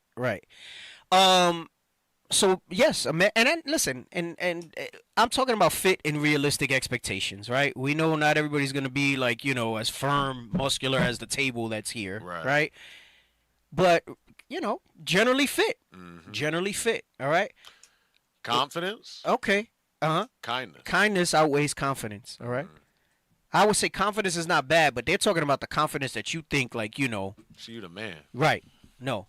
Kindness goes a lot further, right? Come on. Successful. No. Supportive. You want somebody that's going to be supportive, right? That pillar of rest. Come on. High earning career. No. So listen, this is the play where I said the financial stability kind of comes into play. It's not that he wants a high earning career and financial stability. What he really wants is what? Hard working. He wants to know, because in Proverbs 31, let's get that real quick, where it talks about her actions, her works. Right, her works. Jump straight to that part because we're going a little over. But the book of Sirach, chapter 31, verse 31. Give her of the fruit of her hands, and let her own works praise her in the gates. Right, meaning that if she needs to, she's able to have her own job and do her own work. Where's it talk about where she rises up early and all of that? Get me that? Yes, sir. Because it don't just mean hard working outside the house. It means that she's going to be hard working inside the home as well. Come on. The book of Proverbs 31, verse 17. She girdeth her loins with strength, and strengtheneth her arms. No. Verse 15. She riseth also while it is yet night. Right, because, hey, let me tell you, there's a lot of sisters, man, they just lazy. They like to lay around. They always laying down. Right. And I'm not saying if you're not well or whatever it is, but I don't know. I'm the type of man that I need a woman that, like I said, matches my energy. I'm not the lay around all day guy, you know? I mean, if we're chilling together or whatever, and I get it, but listen, the reality is that's just kind of moments of things. I need somebody that, like I said, is going to match. I'm on the go. I don't like to be down and out too much. Right. Yeah, when I settle down in the evening, maybe I'm enthralled by a series that I'm watching, and I might check it out a little more than I normally would. But in general, I need somebody who's going to match that type of energy, right? You need to know that within yourself and how you feel in that. Hold on one second. Let him finish reading this. Come on. She riseth also while it is yet night, and giveth meat to her household, and a portion to her maidens. Right, meaning she starts getting the things that she needs to get done in the house, all right? There's some of these sisters, man, they got no structure, no rhyme or reason to their methods, none of that stuff, all right? I'm just giving excerpts. Go ahead, what were you going to say, Soldier? I was just gonna say, in this truth, we don't want a sister that just want to lay up under us all day. Right. Like, go do something. Go Right. get an office. Go get a hobby. Yep. Do something. Exactly. Let's go back to the screen. Come on. High earning career, hard working, ambitious, agreeable. No, because what ambition, right? That equals rebellion. That equals rebellion, and it's not to say your ambition should match the ambition of your man, like, because I don't want to get it twisted, right? Because you know, there's some guys who are deadbeats, you know, and they don't have that. And maybe she has ambition for more for the family, but what this is talking about is ambitious as within yourself, independently. Right. It's talking about that independent stuff. What you really want is somebody that's agreeable. In Proverbs 31, it says she considereth the field and buyeth. Right. That's what that goes into. That's good ambition. Right. Right. Because that's gonna be Provide able to for the family. Provide for the family. With right. the fruit of her hands. Right. So, but what you really want is a woman that's agreeable. Come on. Challenging, peaceful. No, I don't want somebody that's always challenging me, always resisting me. He can't handle me. Right. He can't handle me. No, it's that he's choosing not to deal with your BS. Right. Right. We want peace at home. A loving and silent woman is a gift from the Lord, it says. Facts. Come on. Strong, sweet. Right. And you know, you want straight, but what you read in, again, for time's sake, I wanted to really hit Proverbs 31 a little bit more, but you want somebody sweet, right? That kind of goes with kindness, whatever. You know, I want the sister that's got that manly spirit in her, right. You know? Come on.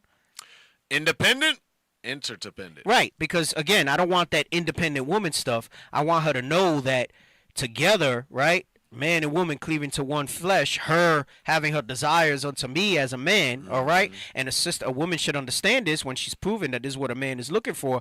This is why it says a man, it's not that a man doesn't want to be loved, but he values respect and appreciation more than that. Because you could love me and not give me the respect and appreciation I need. And that's not going to do it for me.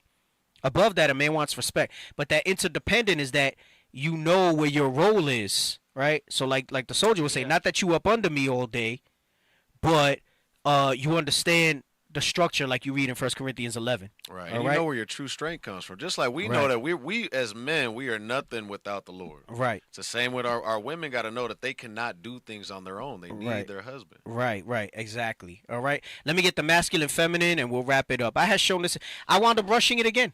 I was supposed to spend a bunch of time on this. I wound up rushing it again. But like I said, I think I'm moving on from this topic, so we'll see. All right. So, and they spell it wrong. It says masculine. The otherness, when we go back to the book about the hard times, strong men in hard times, men and women are designed to be opposites in what we bring to the table because we're complementary to each other. I'm not looking for a masculine woman, and nor should a woman be looking for a man that's a feminine man. Right. And there's effeminate qualities that men have. Like, I talk about it with brothers here. It doesn't always mean that you're crying. You can get angry whenever somebody tells you something. And that's effeminate because you're so moved so easily, right? By simple things. That's effeminate as well. I think effeminate is typically seen as, kind of fairy, flamboyant. Right. But there's a lot more that goes to that, right? Men should be able to speak to each other as men. You should be able to receive criticism and not have offense to it. And that offense doesn't always manifest as, I want to cry. It can manifest as you being angry. Have some marbles. Right. Have some marbles. You're not you without marbles.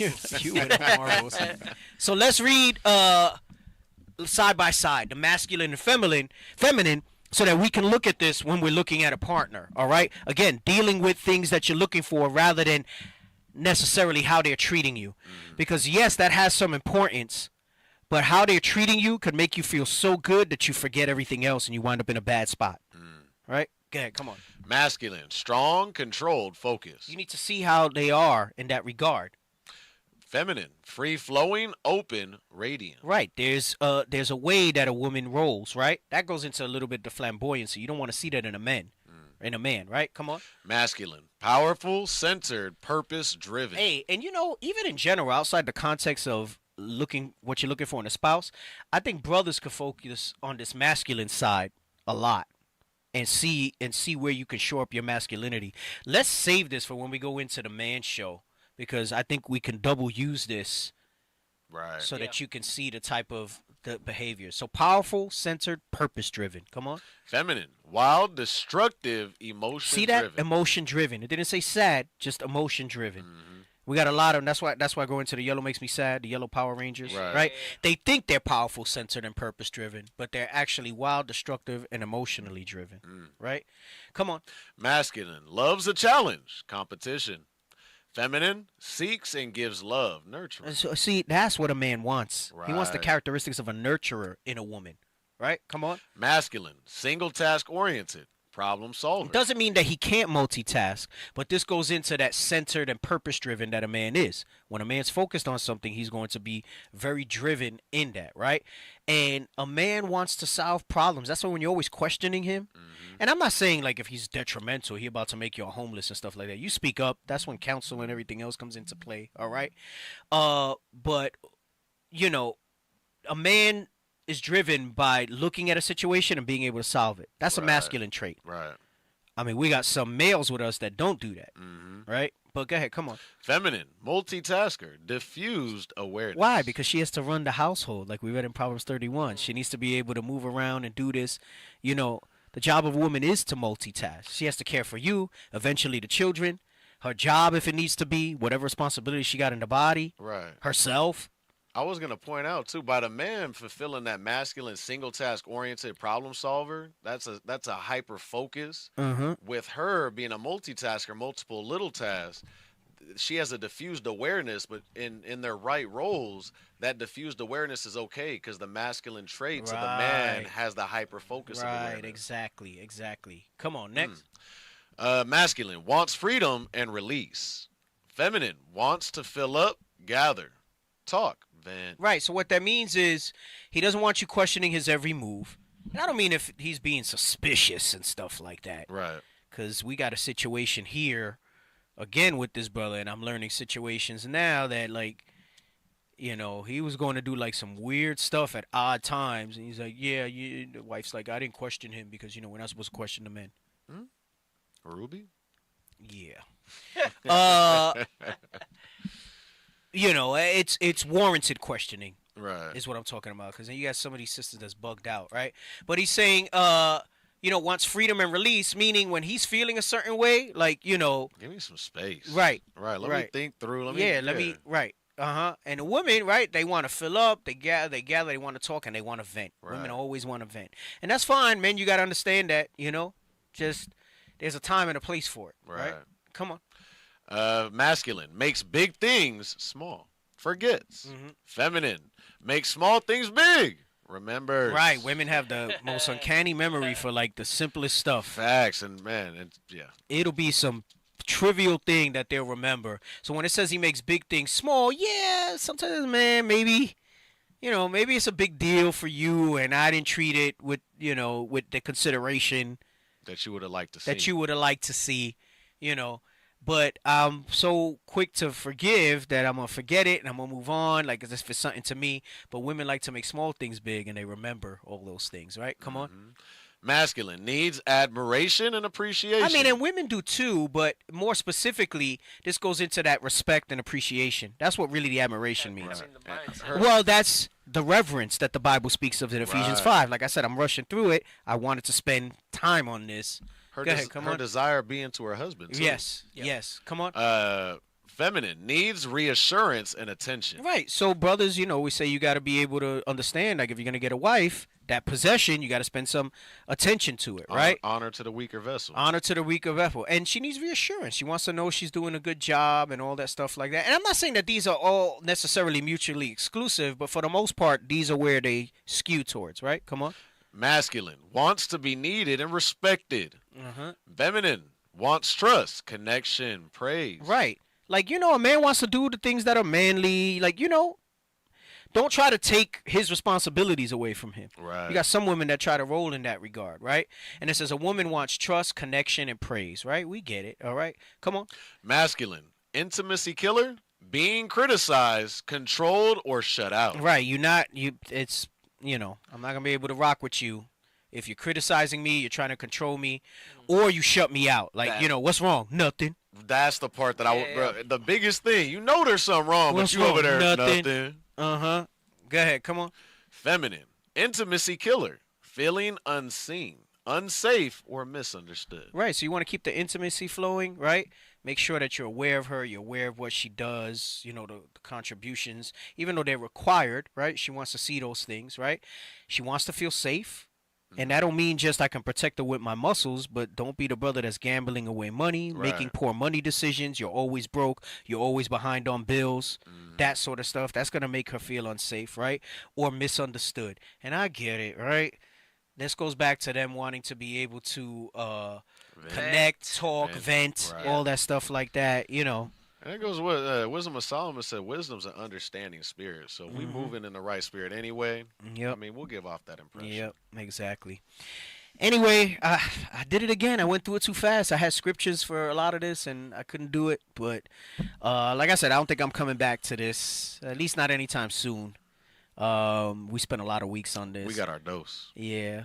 And I mean, there's still so much stuff that I didn't bring out. I was even talking about stuff that I might have tried to post during the show, but it went how it needed to go. So I'm going to leave it at that. If they got it, they got it. If you got it, you got it. Hey, I pray people apply. Next week, we got the plus.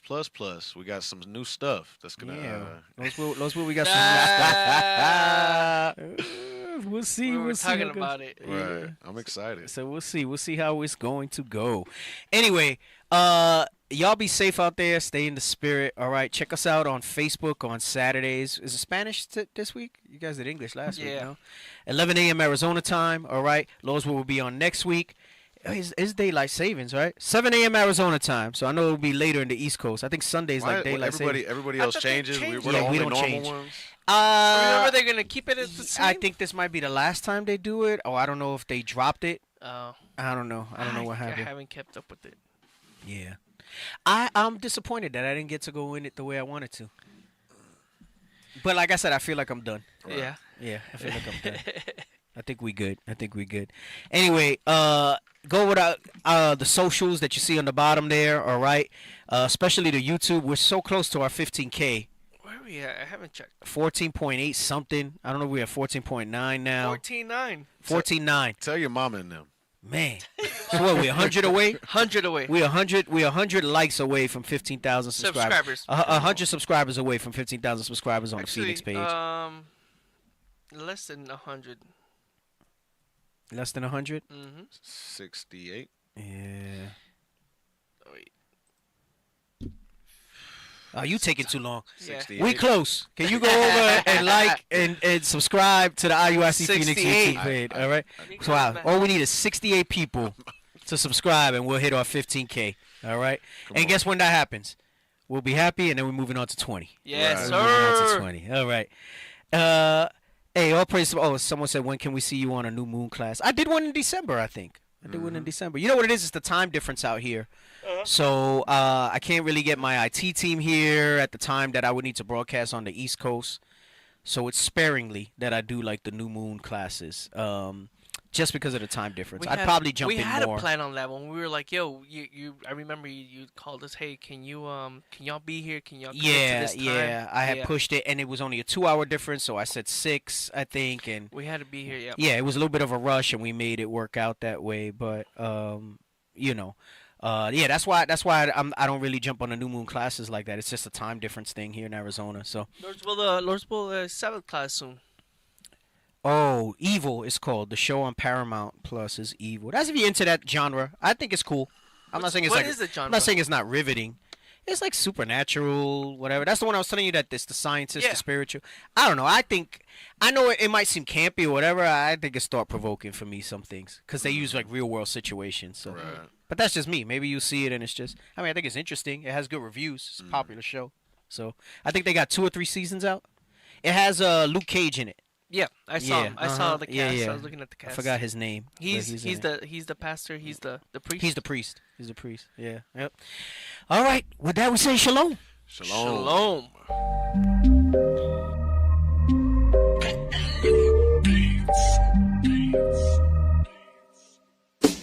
This for the Southern Kingdom, Kwam Yasharallah. Hey, one nation, one nation. This for the Northern Kingdom, Viva la Raza. We one nation, one nation. This for the Southern Kingdom, Kwam Yasharallah. Hey, one nation, one nation. This for the Northern Kingdom, Viva la Raza. We one nation, one nation. It wouldn't be Israel without Mexicans. Black love, brown pride, cause we next to kin. We ain't gotta tell Esau to let's be friends, cause we above all nations and we better than them. We the salt of the earth, ayy, ayy. And we been king since birth, ayy, ayy. We put the kingdom first, ayy, ayy. And they gon' get this work, ayy, ayy. We was chosen, not cause we the most of the people. Few in numbers, but we over the people. We gods of this earth, we ain't supposed to be equal. Stop playing, you emotional people. The good gotta triumph over the evil. So my foot's on the throat of the eagle. Their tongues will confess that we the people. Cause my nation ain't never been feast for the Southern